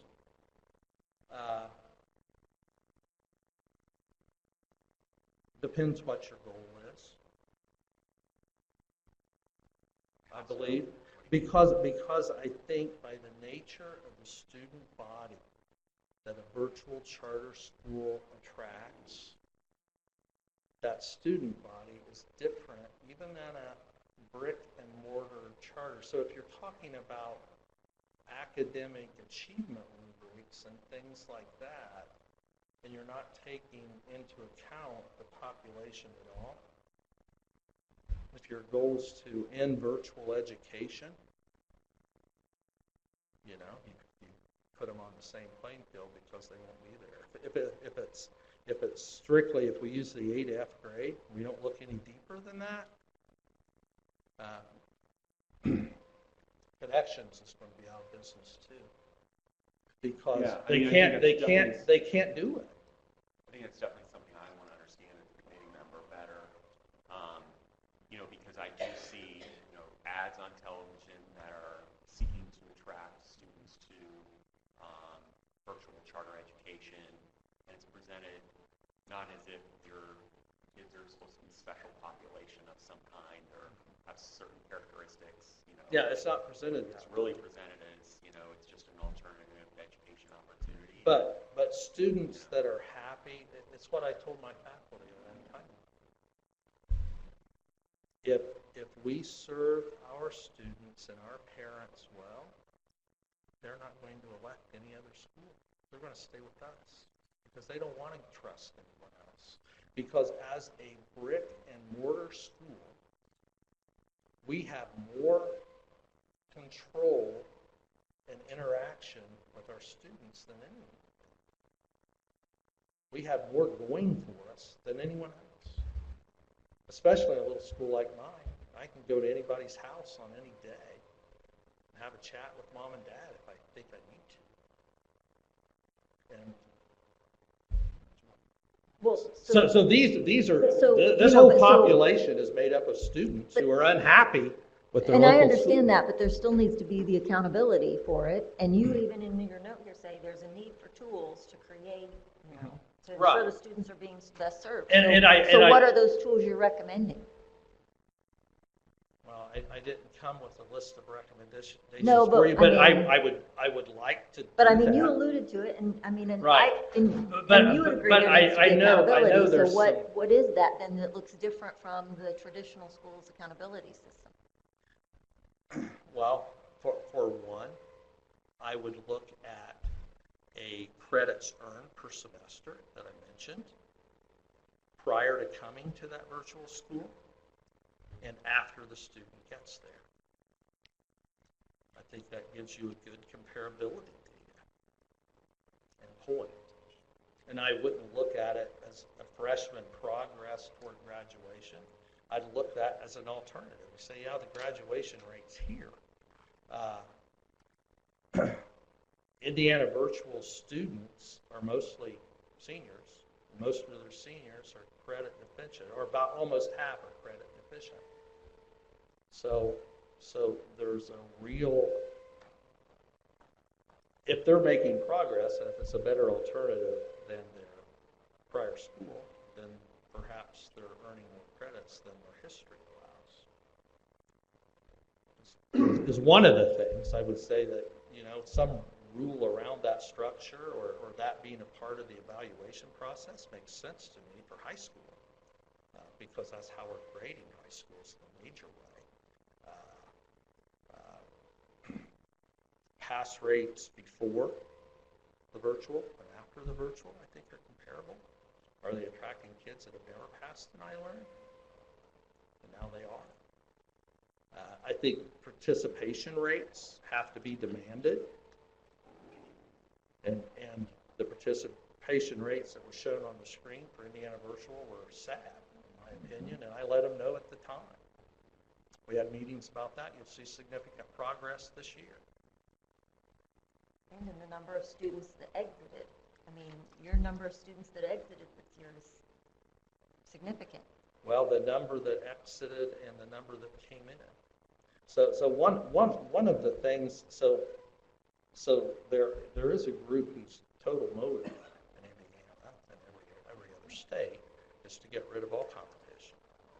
I don't know, and they would like to get rid of charters and vouchers and everything if they could, and that is true. But one of the things that has been said about that whole area is that the charter school in print has been accused of having a great number of students at ADM County, they receiving funding, and then losing those students along the way. But the truth in the data we have observed is they have a very mobile student body because they can elect to come in and they can elect to leave. But they're more than replacing the students they're losing and what they're taking in during the year. So the truth is that in the ADM look that we've had, if we think about it not as STN numbers and certain pupils, but we look at it in seats at the table, they're actually, by the end of the year, they're growing. And they're serving more students than they were on ADM day. They're just not getting funded for the ones that came in. I want to go back to a question that Gordon asked of the first authorizer, Mr. Mara, and Dr. Mara, and that is if there were one authorizer statewide. I mean, I think about some of the possibilities. The students at Daleville have the opportunity to take the online classes that are offered.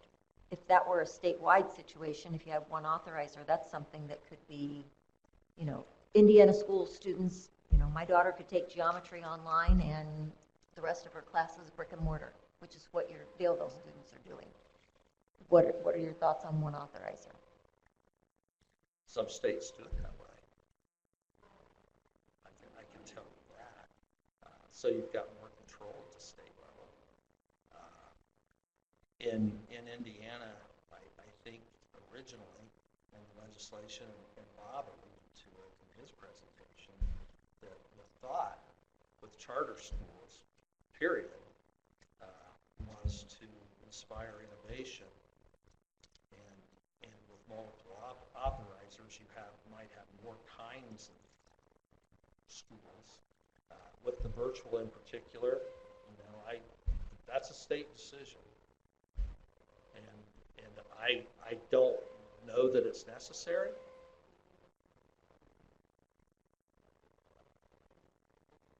Would it be better? It might be. It depends on how that's organized at the state level, who operates it, and what their success is. So it could turn out a lot better. If we're just thinking about kids, and I think that's where our hearts and minds should be. Yeah, it's definitely got potential, I believe, to be considered and researched, and it should be. I would always say that. And if a more effective system can be put in place, then it should be too. And the bottom line is, I mean, I agree with you wholeheartedly. The bottom line is our students need to be well served, and if there's a way that we can help students with hardships graduate when they can't do it where they're at, they don't seem to be able to for whatever reason. We know, we talk about engagement, but we know in our classrooms, there's students that sit in the classroom all day and aren't engaged for all kinds of reasons. That they're concerned about something besides the lesson. But if the state itself decides to take that on and run it through the department, I'm not opposed to that. I would hope that they put the time and the energy and the research into making sure it succeeds. And Indiana's the best at it, not the worst. You know, I want the best for Indiana kids too. And if this isn't it, then it's not it. And so I've got an open mind to that. But it depends. It's like anything else. It depends on the organization of that school. And particularly in Indiana, I think there is a need to try to figure out Excel as a place kids who have credit deficiency problems, and it looks like they're not going to graduate. If we just think about what their choices are. If they live close to an Excel school, they can go there. They have a decent record of helping kids, you know, through there. But if you live in the wrong place, that's not an option. If you can't get out of your house, or if you have to work, or if you have kids of your own, that might not be an option. You have to work things out. So. I'm not saying this is the best way to do everything, and that we have problems, and we recognize them. What I want you to know is we don't quit worrying about kids. We're not just in this looking for a cash cow. That's not why we came here. Of course, just as you look at your students in your building, we've got students we're serving, and when my school board made this decision, I can't say they didn't. In my community, in the hearings, I can't say they weren't concerned about Daleville kids, because they were, because that was the questions, can this help our kids? We decided, yeah, this relationship could help our kids. But it's also given us a whole lot more responsibility and a whole lot more work in trying to do our due diligence to be a worthy authorizer for this school. We are moving along. We're running a little short on time. Thank you very much for your presentation. And I will come back with you with some regulation suggestions. Sure. That I think I would appreciate I'll give it. you a document. Yeah. like that. Thank Yeah. you. Thank you. So, We're going to transition right to a video. You like video?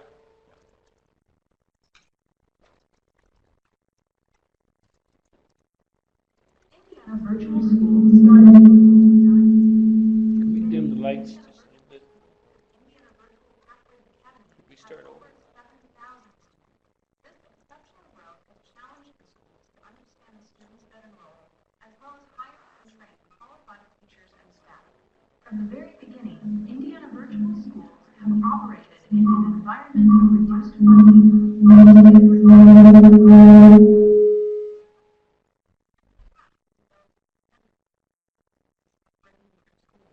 Over the past 3 years, these virtual schools and their authorizer, Daleville Community Schools, have used the experiences of delivering this rapid growth to create new, innovative teaching approaches, allowing for greater teacher-student interaction and personalized success. To better understand the mission and goals of these innovative schools, one must understand why they exist, what they accomplish, how they operate, and the challenges they face. Indiana Virtual Schools are the last chance for many students to earn their diploma. At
graduation rates are not valid for our non-traditional schools because improvement enrollment is difficult to track and measure, impacting the growth more. The majority of our virtual students are out of cohort, which is the reason they enroll in IES, and this impacts our performance score. The low number of students who graduate in their expected graduation year and the low participation in AP and dual credit courses negatively impact our multiple measures score. Recognizing these assessment and accountability challenges, the supervisor of our school has invested in the development of a new tool called Sboe, which focuses on improvement and progress in key areas of academics, systems, personalization, and governance. This tool will provide a baseline for continuous improvement and will align with the virtual model. The key challenges include the following. The emphasis on graduation rates makes no exceptions for student populations of serious accreditation cohorts, which penalizes virtual schools. No effort exists to remove withdrawn students from a cohort, will result in a negative impact on the IES graduation. Indiana virtual schools are the last chance for many students to earn a diploma. Our school continues to innovate and find ways to offer a realistic path to graduation.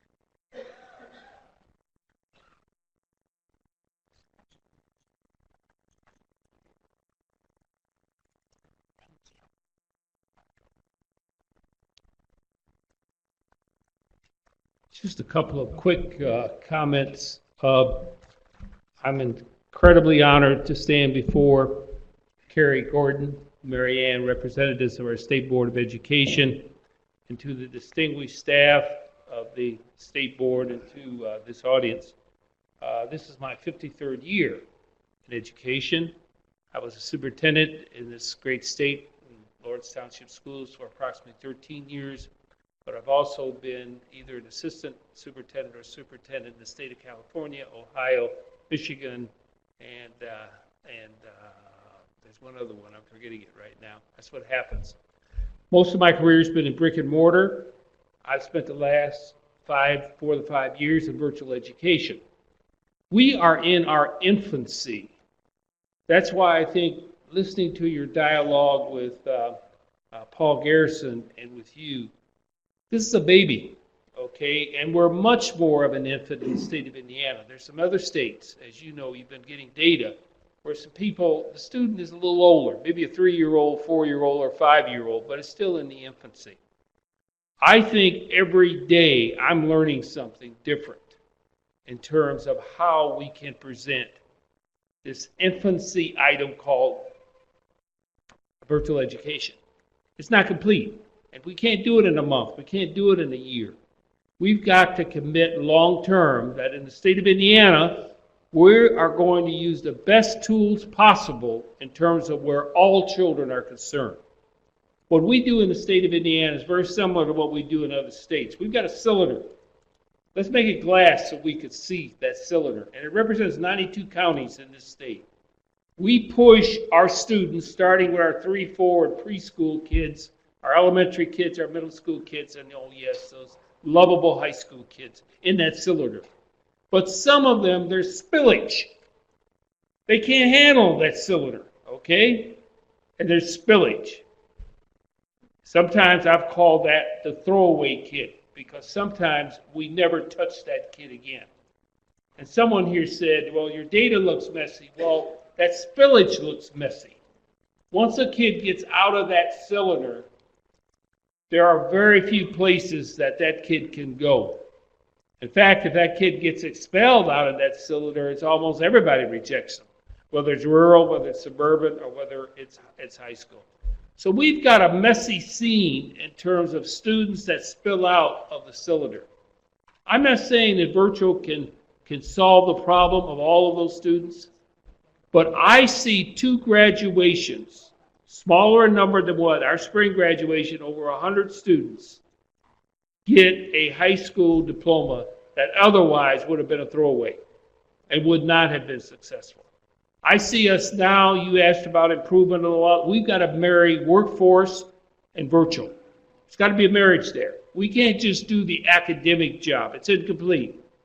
And also, brick and mortar schools have got to look more at workforce. We can't just give the Core 40 diploma. When you looked at our test results that you were talking about, alluded to the point, well, they didn't test so many kids. It was one of the most challenging things I have ever worked with, is how to test kids coming from 92 counties and create test sites geographically in the state of Indiana. We did. We were able to then incentivize students who bought a lot of pizza. And that 36 to 92 is the results of that messy figure that you're seeing, I think, in 2016. We are now, the biggest challenge that we've got is how to improve onboarding. Onboarding is getting a student ready for virtual. How can we collect all of this data in real time and use it so that we can get right to work with a student that has spilled out, and we are the receptacle of receiving them and give them the best education?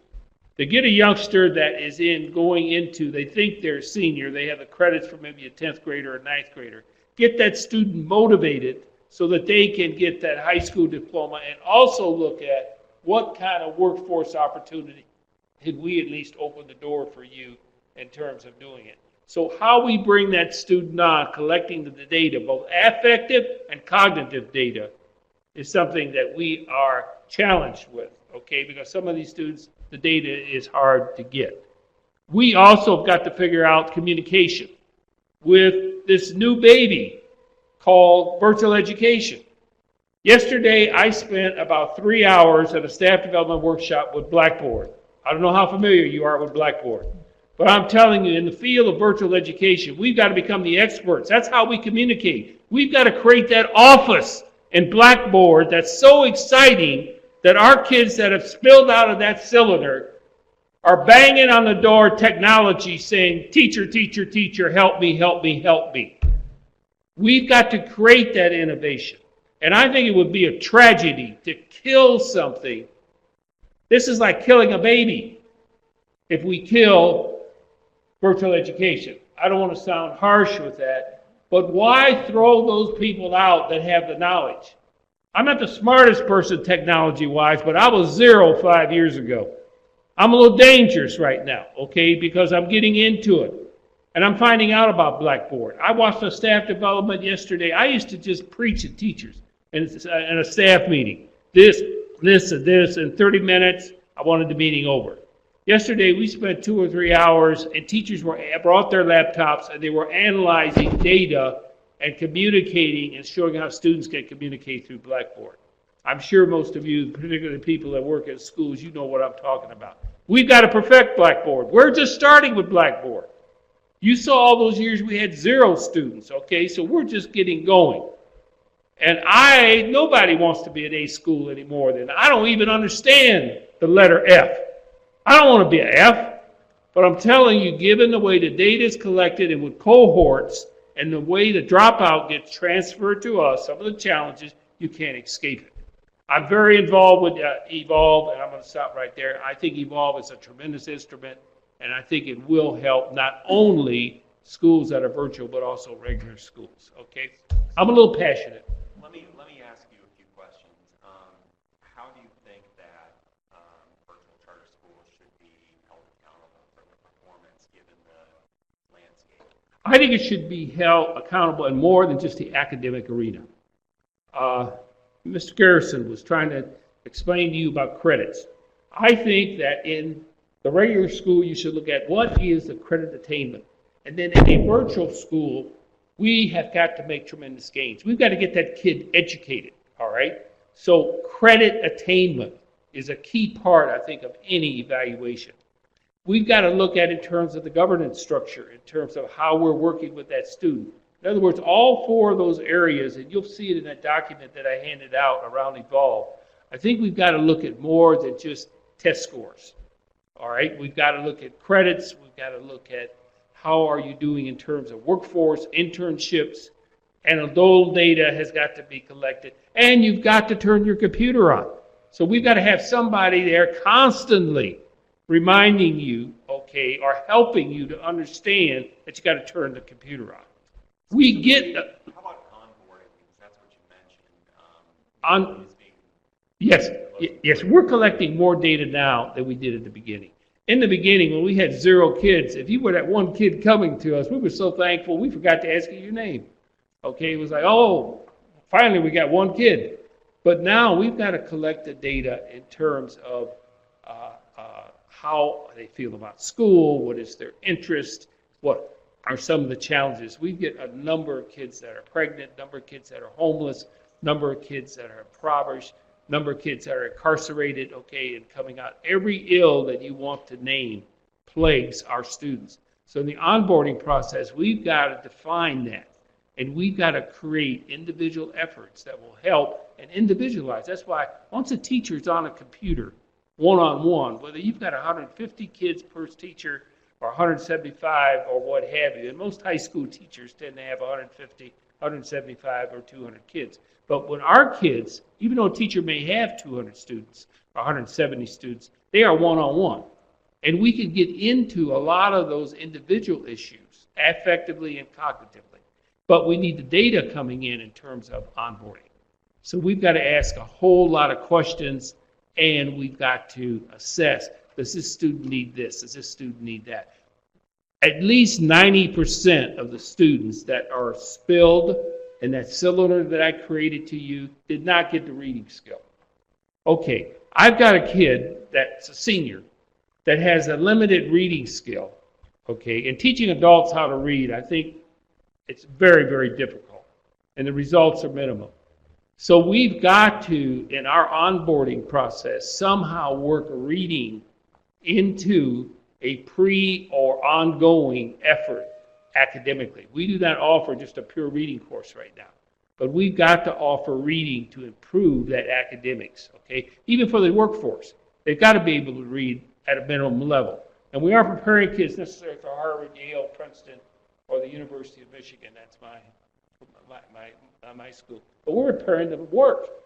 But they got to know how to read. And they got to know how to write. So some elementary things we've got to figure out in onboarding how we get that done before we get them thrown into everything. And it's onboarding. We are better now than we were in the past because we were just thankful to get a student.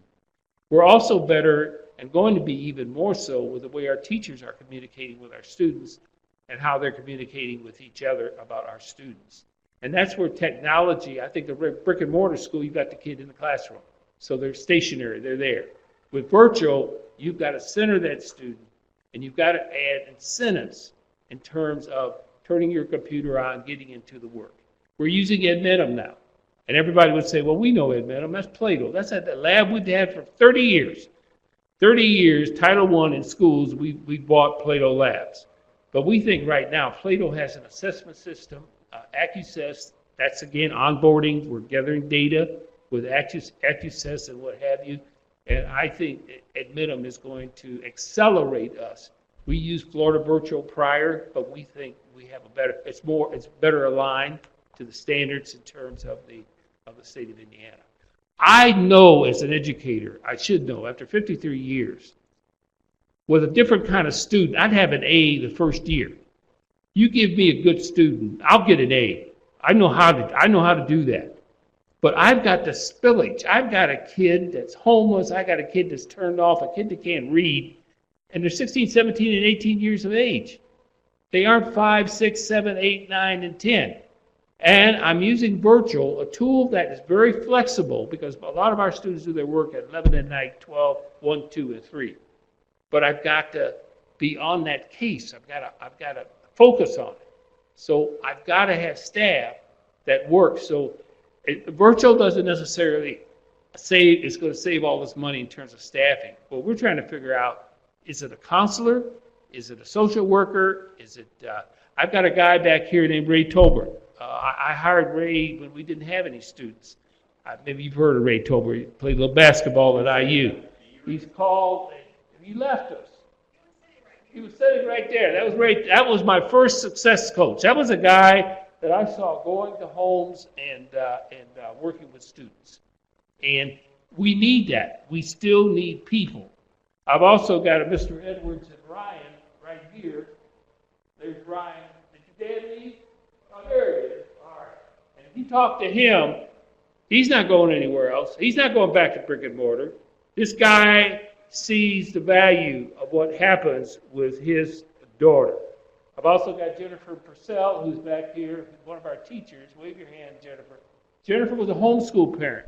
All of her kids now go to our schools. I've also got Kyle Johnson. There's Kyle. We have lead teachers in each of our academic areas.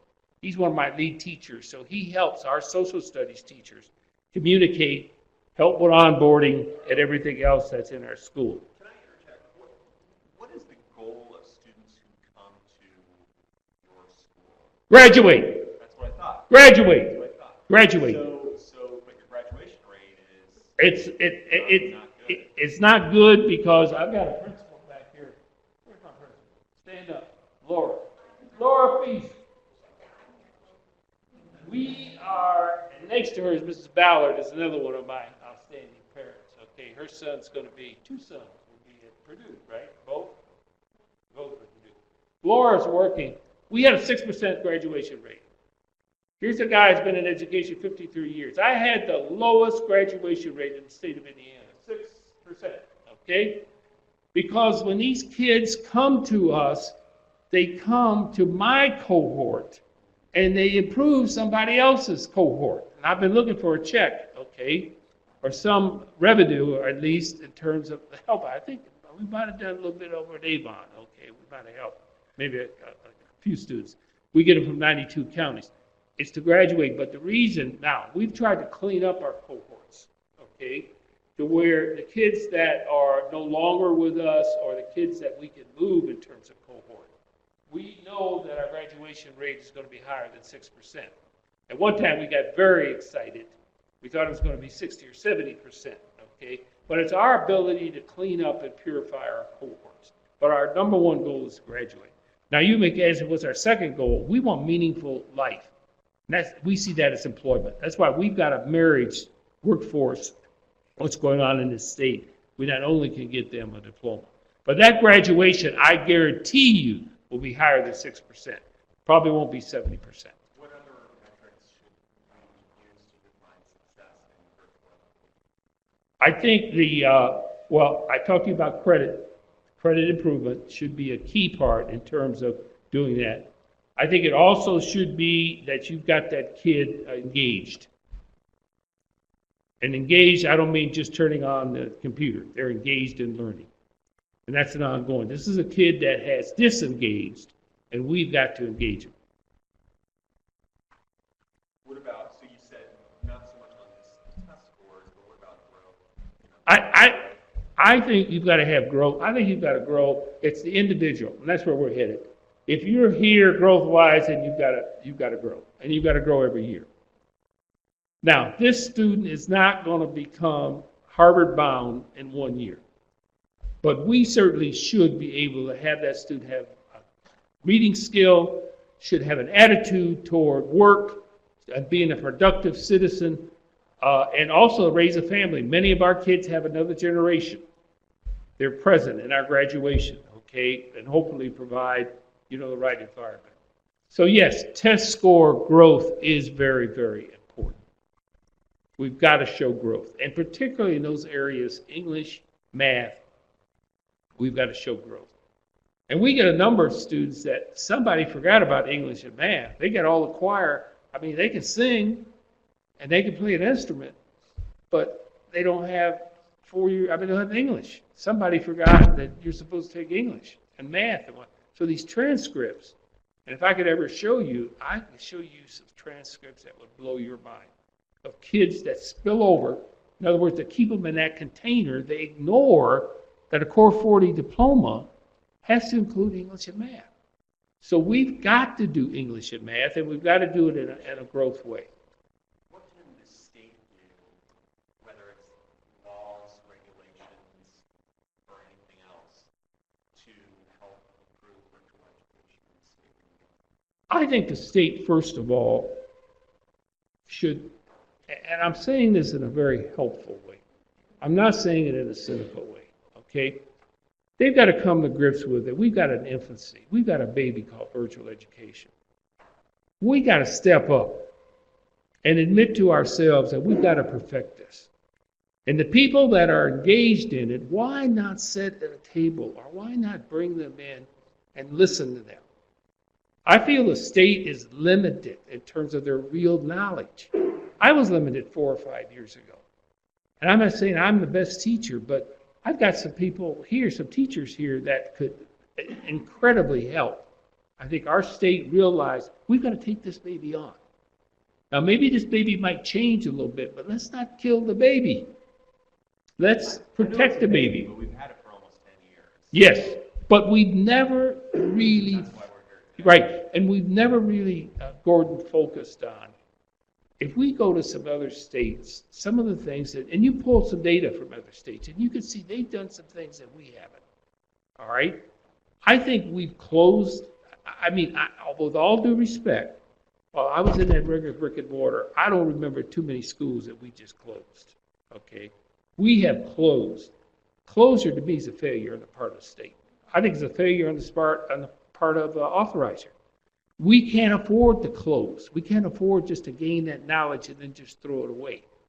But I think we've got to be more attentive. We've got to bring more people in that can tell us and talk to us about onboarding. We've got to do more staff development. Just because you're a good teacher in a regular brick and mortar classroom doesn't mean that you're a great teacher with Blackboard and using it in a virtual way. I want to see the state as a leader in terms of trying to take this baby to a proper fitting where we can serve all those spilling out kids and not just abandon them and say, look at us, the cylinder's pure. Right. I agree 100%. I think that's what we're trying to do. Let me ask staff, do we have a public comment? I thought for some reason we had a email address or something where members of the public could send in comments. If not, hopefully we'll create one, because I think it's important to hear from the teachers and principals and others who are engaged in virtual education every day and who can't, we don't have enough time to hear from every last person, but to help inform us. So I would just encourage people who are either listening or here, either we have it or we will hopefully soon have it, an opportunity for there to be input submitted on the state board website or some other easily accessible place. Well, Gordon, you asked me a question about goal. I'm at a point in my career that I'm not trying to get New York City as a superintendency, or I'm not trying to make a whole lot of money. I still want to get paid, but I'm here because I want to see every kid have that opportunity to at least get a high school diploma. And I'm telling you, we can't do it with brick and mortar schools unless we radically change some things. We can't do it totally with virtual if we don't continue to perfect and service, create Blackboard, create onboarding and things there. I want to dedicate the remainder of my life trying to make that happen. I know a little bit and I'm willing to help. But I get discouraged when I hear people, and I've got fellow superintendents, I know a whole lot of people, and they talk out of ignorance rather than really understanding what this baby can do. And it's going to do it. It's just whether it's going to do it in the way that we want it in terms of the state of Indiana. So I want to help, okay? I'm very opinionated about students. I believe in kids. I love kids. And when I see one of our graduations and I've got 100 kids, now that may be 100 kids out of a whole number. We had a 6% graduation rate, all right? That's awful. But I saw, we fed, because we feed 500 people. So every one of those kids had at least 10 to 15 people. And many of them were non-high school graduates. And we gave them an hour just to come to the mic and speak. I never did that in a regular, I think the board probably would have fired me if I had parents take over it like that. But to listen to these stories, and even the way we're operating now, and we're not an A. I'm not holding us up for an award. But if people will embrace us and help us in 5 years, even before that, I'll give you a school that will be second to none. For those kids that spill out, in terms of that cylinder. And I'm standing before you. I've helped create schools. Lawrence Township was no laggard when I was superintendent. I went to California and we built the school. I know how to build great schools. And I think right now with this whole thing with virtual, there's so much misunderstanding. We're going here, we're hitting here rather than, and that's what you're trying to do. I heard with your questions. Let's answer all those questions and plan, how can we improve this? How can we improve graduation rate? How can we deal with cohort placement? That was one of our things we put up that you'll see. We've got to clean up how we do cohorts. So we got to make sure that we have pure data and that when you make these statements that we're looking at data that's coming clean, okay, and fair. If a dropped out at a school here and comes over here and counts in day one in your dropout rate, how do you get a graduation rate? All right, you got to clean. I mean, you can't keep taking everybody's lost, okay? And that's what we've done. Well, I think in the interest of time, we need to move on unless you have any questions. No more questions. So we've got. I answered all your questions. We're going to have a bunch more questions, but I think we have to move on to hear from the other couple operators Thank you. today. But thank you for your time, and thank you for being here and answering our questions. And I'm quite confident we'll continue the conversation. Good. Thank you. Thank you. Thank you. All right, so Ron, do you want to? So really quick hit on the public comment. We have the general public comment email address that we would encourage anyone to send comments on. And just in the subject line or at some point in the comment, reference the virtual charter school committee. The email address is sboe_comment@sboe.in.gov. And we process each of those comments and they get filtered to the appropriate office or to the appropriate person in our office to ensure that information gets shared. The next two operators, first is Indiana Connections Academy, is Connections Academy, who operates Indiana Connections Academy, and then K-12, which operates Insight School Moving Forward and has previously operated Hoosier Academies statewide. Both of these virtual charter schools are authorized by Ball State.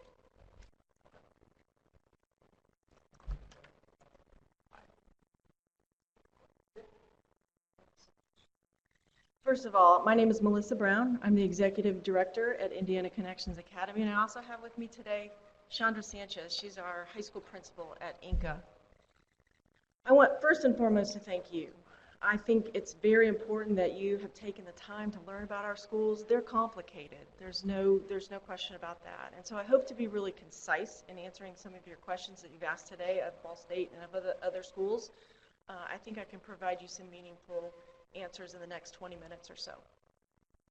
Our school started in 2010 as a pilot school. We had 280 students at that time and moved to a public charter school in 2011. We currently served or ended the school year serving about 4,600 students last school year and graduated about 350 in the spring. We have more teachers than is listed here. We invited our school teachers back yesterday for the first day of school. You know how that is, that first day back for teachers. They were super excited. On behalf of 200 of them, I hope that you will get a good feel for who we are today. They're very excited and passionate about what they do as well. We have been accredited by Advance Ed, and we welcome that accountability. We are very thankful to Ball State for all that they have provided, and we feel like they have given us great support in holding us accountable to certain frameworks, the academic framework, the financial framework, and the operational framework. They've been a great partner for us, and they have challenged us. I tease Bob sometimes about asking all the hard questions, but we want those hard questions to be asked of us, and we'll continue to hope for that. So in addition to our work with BSU and with Advance Ed, we have also sought help from the Department of Ed. We went to a school improvement summit this summer. We have a math specialist from the State Department coming out to work with us on Friday because we have a math problem in online education. Our students don't perform as well, and so we're doing everything we know to improve things. We were awarded the RAMP, which is the Recognized Ask a Model Program Award, just this last June. It was awarded initially in 2015, and we were renewed for that, and that's related to our counseling department.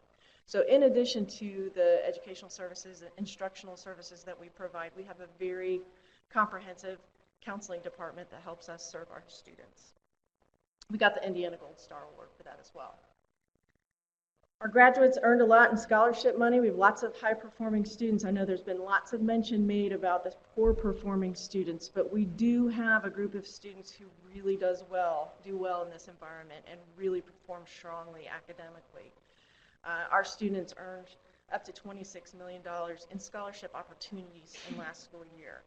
Now, I could go on and on about the good things that those students are doing, and I think you've seen the profiles of students like our elite athletes who can travel the world and compete all the while doing their schoolwork.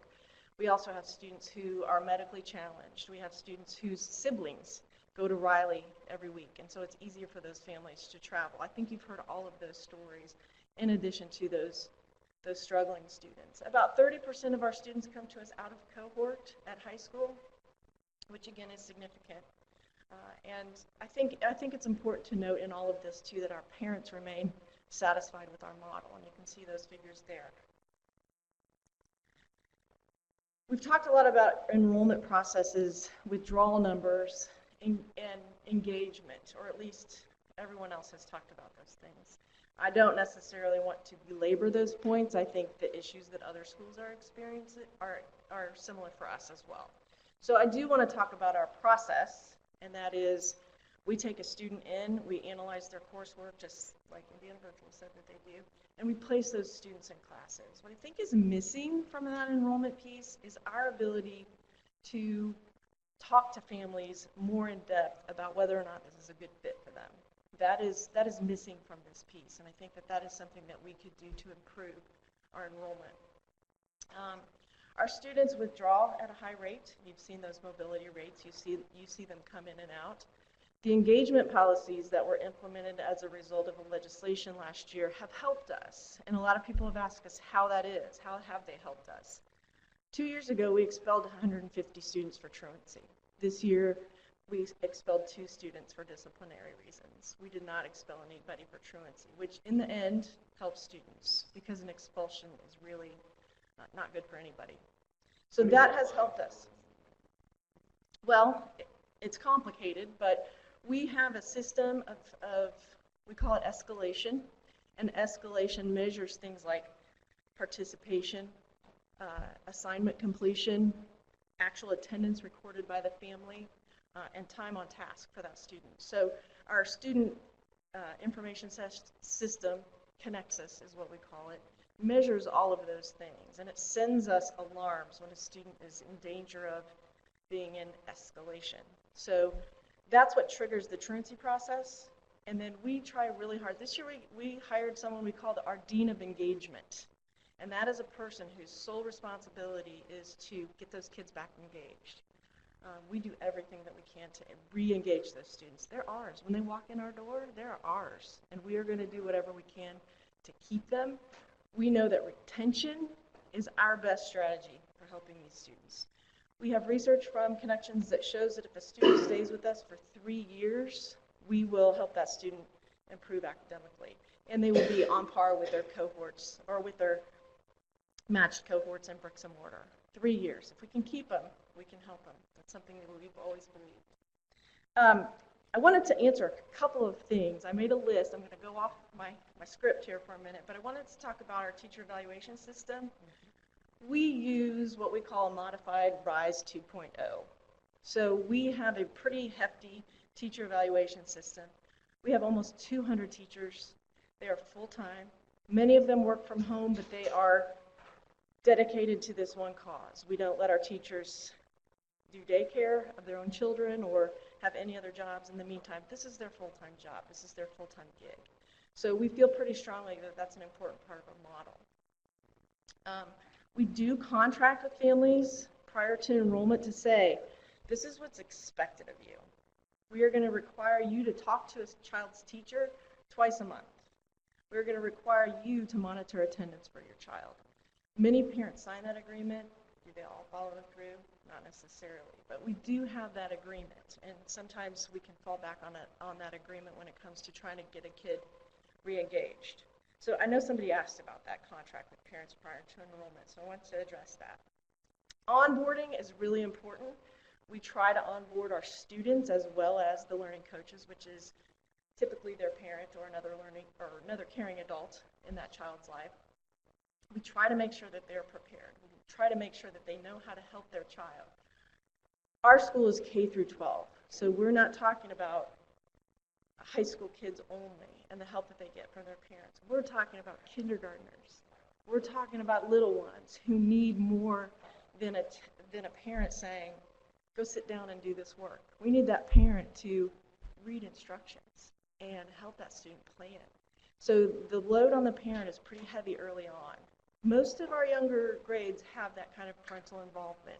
As you can imagine, it lessens as the child gets older. So I think that's an important distinction for us to make. You asked a question about improving growth.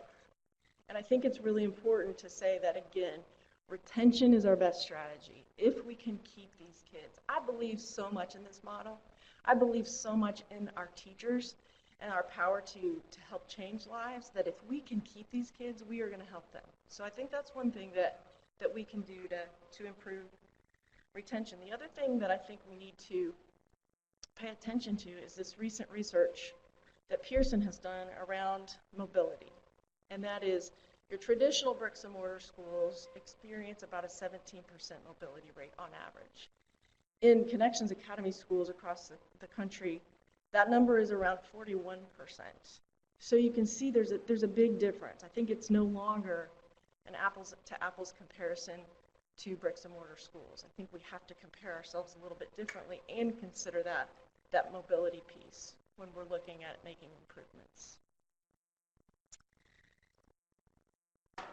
We don't want to be in the lowest 3%. We don't want to be there. We earned a grade of F, and we are not satisfied with that number. I believe in accountability. I want to be held accountable. I want Ball State to continue to hold us accountable as the state of Indiana.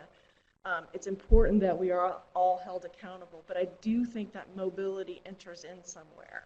I'm not sure where, and I don't know the answers to that, but I do think it's important to consider. I do also want to combat the idea that was brought up that students aren't taking this lightly when they enroll in our schools.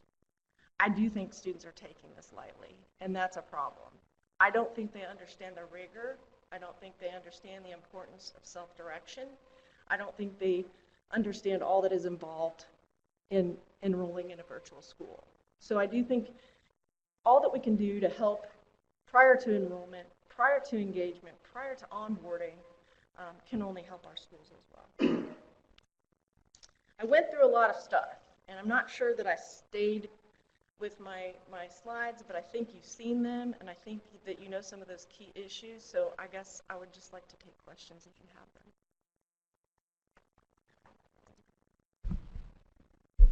I'm just curious if you have any thoughts to teacher preparation programs in general and what role they might play in helping teachers be successful, not just in brick and mortar schools, but especially in virtual learning environments. Thank you for asking that. In fact, you asked Dr. Clark, how can the state help? And that's one of the things I made a note of saying. We would love to work with universities to talk about getting some teachers virtual learning experience, and not just for ours. You know, teaching in an online virtual model or an online model full-time is a very different gig than classroom teaching. We would love to teach classes. We would love to work with universities. We would love to teach them how we do this so that our teachers come to us a little bit more prepared. So far, we haven't got much of a bite on that, but we're hoping to.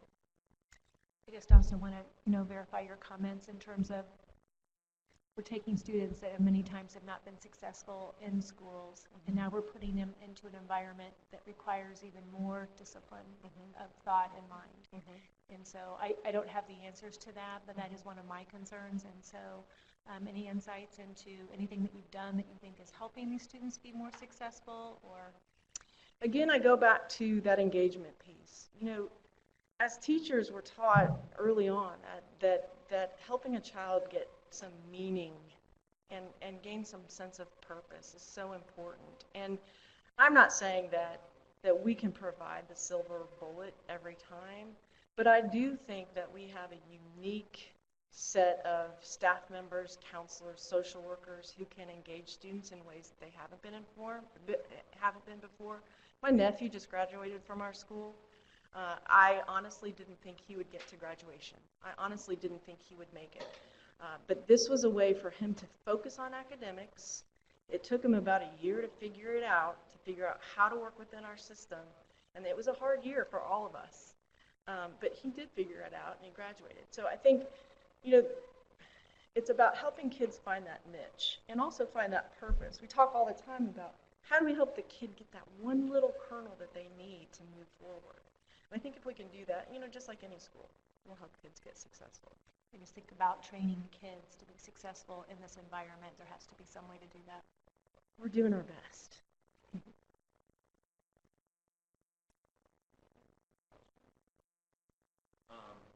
I would also like to invite all of you to come to our school. It's really kind of an interesting place to be. You can see our students in action. You can see our teachers in action. And I also invite, I call it looking under the hood. I'm very much about transparency. I want people to see what we're doing. I want them to question what we're doing. I want them to help us get better. I think it's really time to change the conversation from such a negative look at online schools to how can we help them get better? That's what I'm looking for. I think we're there too. And we will, I don't know if you will be on the list, but I'm assuming you will, we are planning to at least one day of on-site. Great. So appreciate the invitation. We'll be ready for you. Good, good. Let's see. I guess, we've heard a lot of our questions so far. How do we improve graduation rates in virtual education? It's hard. I mean, Chandra and I were just talking. We have 950 students who are in our most recent cohort. 480 of those students are currently in our school. So, how do we move that number next year? We can't really move that number. We just got to get those kids across the stage and keep that number where it is.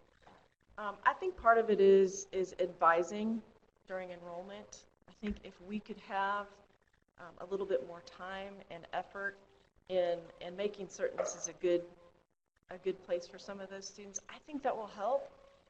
I think sometimes other school districts are desperate too in helping those struggling students, and they suggest schools like ours. And while we're happy to help and do what we can, I think that makes it difficult too. We're all trying to help those struggling kids. We just seem to have a higher number of them. So your question about grad rate, I don't know, Chandra, do you have anything else to shed there? We're just trying to move the needle every day. We look at our school, we look at course completion. We have a significant strategy in our school improvement plan around monitoring progress. So we're not looking at kids quarterly or semester. We're looking at them weekly, almost daily. Is that student making progress? And if he's not, we're going to do something different. So I think a school like ours allows us to do that because we can track that student each day. But I guess I don't necessarily know the answer to the graduation question. It's a tough one. It really is. Do you think there are any enrollment criteria? Do you think you should have more control over? I think the way I want to answer that is to say, I would like to have a conversation with families or have someone have a conversation with families prior to coming into our door. I know another state, and I can't remember if it's Georgia, they have, or maybe it's North Carolina, I can't remember. But I know that they have the ability to have a student take a short course prior to enrollment, and that will help them decide if that student is likely to be successful or not. I think that could help us for sure.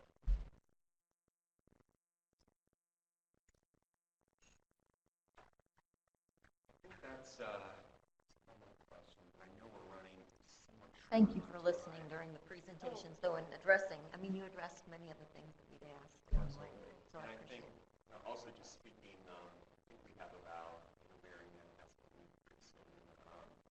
We've got, we're running a little bit short on time.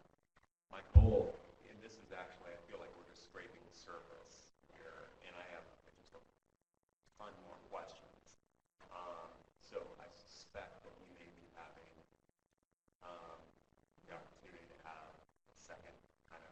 happy to come Well, we back. can ask when we're tour, it would be Yeah, or maybe helpful to that's have some kind time for stories part of that. when we're touring, but I just feel like maybe I was overly optimistic on how much we get done in a few hours. There's So a lot to apologize digest. for that. So I think we've got K2, and I'm just going to apologize in advance to K2. We don't have a lot of time, but we definitely want to invite you up and just at least take a little bit of time to hear from you. You obviously had the opportunity to hear kind of what we've discussed so far. And do we have your presentation in our package? We do. Okay. It is great. not in color, the one that is not in color. I think we got it inserted right. I'm very happy to back clean up. Thank you for the opportunity. The last time Dr. Mayer and I were here in front of you was May 10th of 2017, and we definitely took to heart what you all told us. And I think we're going to give you some context for some improvements that were made at the school in the last year, within the context as well of what we were asked to talk about today. So we'll talk a little bit about enrollment trends, withdrawal trends, the engagement law, and then state assessments. So we think that the students who enroll in our schools are choosing them for a variety of reasons. And we broke out for you here Hoosier Virtual Academy Middle School, Hoosier Virtual Academy High School, and then the Insight High School. What's consistent between all of the schools is that parents want flexibility and they want support. And so we highlighted for you the priorities within each of those different groups. There are also a lot of reasons. The gray highlights are those things that do not relate to academics, like student safety. For some students, this is a part-time or a temporary solution because they're going through chemotherapy, something completely unrelated to academics that is still a really valuable component in making that choice. So when do they enroll, we think is really important. You've heard a lot today about kids enrolling behind and things like that. We'd like to look a little bit at when they enroll as well. This gives you kind of a trend of when students enroll by month, by year, over the last several years. As you'd expect, there's a pretty good size spike in the September, August timeframe. Then there's another little bump, typically around December, January, when kids are thinking about this for a second semester option. But you will see that there are still plenty of students who are making this choice throughout the year. So there is an effect of these newly enrolled students. You've heard a lot about it today. We have the same kinds of things going on in our schools here, and it's an increasingly difficult problem. We looked at Hoosier Virtual Academy because it is not a school that was targeting at-risk students, whereas Insight is. And you can see it's increasing over the years, the percent of students who enroll credit deficient already. So not unlike the other schools. The effects of this is more than just credits, however. And as Connections Academy, we serve students in grades K through 12. So one of the things that they do is they take the NWA assessment, as Dr. Mara and James they talked about. If you look at the red dots, these are kids who enrolled late and only took the NWA in spring. The blue lines are kids who took it in fall and spring and were enrolled in both time periods. And you can see that in both years, in math and reading, the students who enrolled late and only took it in spring scored below those students who were there for the whole year. So this is another way that you see that manifestation of students who enroll late. They are clearly running from something in most cases. Where did they attend before they came to us? So we're looking at data for Hoosier Academy that's a couple years old. The last year, I think, as you all know, there was an enrollment cap imposed by the State Board of Education, and then the Hoosier Board decided to close the school. Probably not appropriate to look at enrollment patterns for the most recent year. If we look back a little bit, what we found when there were still 2 count dates in the state is there was a big spike of enrollments after the second count date before the state testing window opened. And what we found is it was growing. It grew by 350% from 14, 15 to 15, 16. What we also found is that a lot of these students are the lowest performing kids coming from the best performing schools in the state, which was also something very fascinating when we started picking apart exactly where are these kids coming from and at what level of performance are they enrolling in. You've heard a little bit about retention. For me, the flip side of that is persistence. Persistence really does matter, and we should all be incentivized to keep these kids longer. The majority of students enrolled longer than 1 year started in the beginning of the first semester. So what this shows you is those kids who enroll later, they don't stay. They don't stay. Those tall bars in year one, who've been with us 1 year, 2 years, and 3 years, those tall bars are students who enrolled in August. So these kids who enroll later as well, they are not staying. Do you think there should be some kind of limitation on, I'm fully in favor of some form of an onboarding law. If we look at Ohio, has an onboarding law that the virtual charter schools actually sought as part of their House Bill 2 charter school cleanup 2 summers ago. And it does permit that conversation that Melissa was talking about. And it's not prescriptive. It's much like the engagement law here, which we love. I'm going to show you a little evidence of how much we love it. It really isn't prescriptive, and it allows a school to define what onboarding would look like. It can't be used as a screening mechanism for enrollment, but it should be used as something to help people make the decision about whether or not this is the right choice at the right time. Might be a good choice, but not at this time. So having an onboarding law like Ohio might be a good thing to consider. So at the last meeting, you guys were asking questions about where did the kids attend before enrolling in the virtual charter school. So we provided you a little bit of look-see here. Really interesting to look, if you look at the top line, which is public schools, and the third line, which is homeschool. When the Hoosier Academy opened years ago, nearly half of the students came from homeschool. It's under 8% now. And the converse has happened with kids coming from traditional public schools. That's up in the high range now. It's up in the 84% range, which is really typical of what you see over the long-term life of a virtual school. Withdrawals, we were asked to talk a little bit about withdrawals. We kind of divided withdrawals up for you in student-initiated or parent-initiated and then school-initiated. Because of the new engagement law, there are a lot of school-initiated withdrawals that come in form of withdrawal rather than expulsion, like Melissa said in the past. I think the engagement policy has been fabulous for us, and we're seeing results not just in administrative things like this, but also in student performance. The adoption and implementation of this law, we think, kind of drove some of these reasons. Attendance policy is the primary reason for withdrawal for the Insight School, and not registering, or which would probably be the students who are withdrawing from Hoosier because of the school closing, or attendance would also be for Hoosier. So we were asked last time too, like, where are the kids going? Are they moving within the virtual schools? So we wanted to give you a look-see at this past year. There were 643 students who transferred from Hoosier Academy into most likely the Insight School for us, and we think that's mostly a result of the Hoosier Academy closing. This is really atypical, but since you all brought it up at the last meeting, we wanted to make sure we were giving you an insight into that. Here is where we want to praise Indiana for the engagement law. We look at engagement and attendance, which we believe also matters. Probably more than anything is getting the student engaged, meaningfully engaged in instruction. When we look at instruction in middle school and high school for Insight, instructional time improved by 109% in middle school and over 230% in high school. It's unheard of. It's something we actually are writing up as a company to share nationwide, because something very good is going on because of the engagement law here and the ability to now compel students to formally engage in the instructional process. And it's been very good. The policy has been great, and it's like most things, it comes down to implementation, and I think the implementation at the Insight School has been very good this year. We're also seeing it in course passing rates. We as well think course passing rates truly matter. And when we look at the Insight School passing rates for 7th through 12th grades in 16-17 versus 17-18, we saw an overall improvement of 47.4%. The lowest improvement came in 9th grade. The highest came in 8th grade. This is great. Especially if you're getting those undercredited kids, you need them to pass their courses. And we do attribute both of these improvements to the engagement law. I'm going to close out a little bit with, we were asked to talk about assessment, and we took to heart what we heard May 10th of 2017. It was not a fun day for any of us, and we really created a culture of measurement across all of our schools that we work with this year.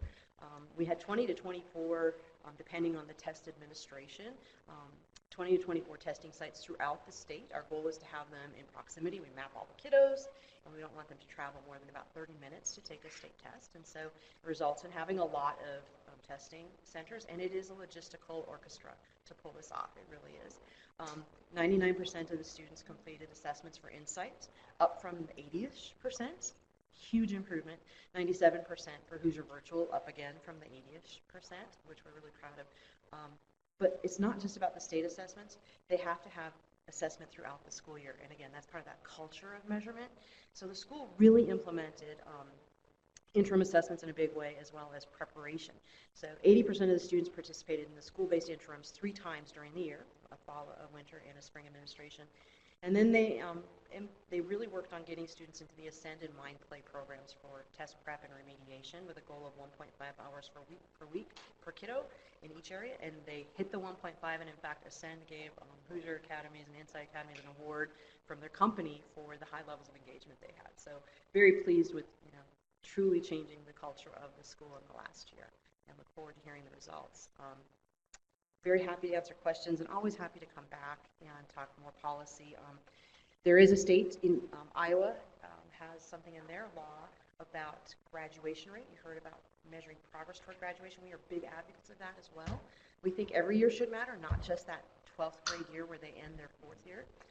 And so Iowa has something that just applies to the virtual schools in that state that says that they will measure progress toward graduation annually. I think semesterly is even better.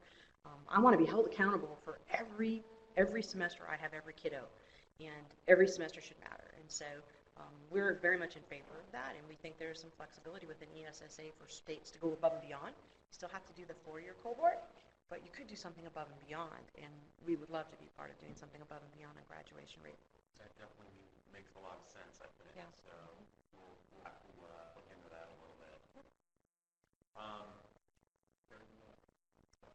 I would just encourage you to, you've heard the questions we've been asking today, and so as you think about those, send us an email, and you go home and reflect on things and think, this is what I should have said, or this is some other legislation I've seen, or this is to make sure you're We made a communicating. big step last year with the engagement law, and I think there are some things like the orientation law.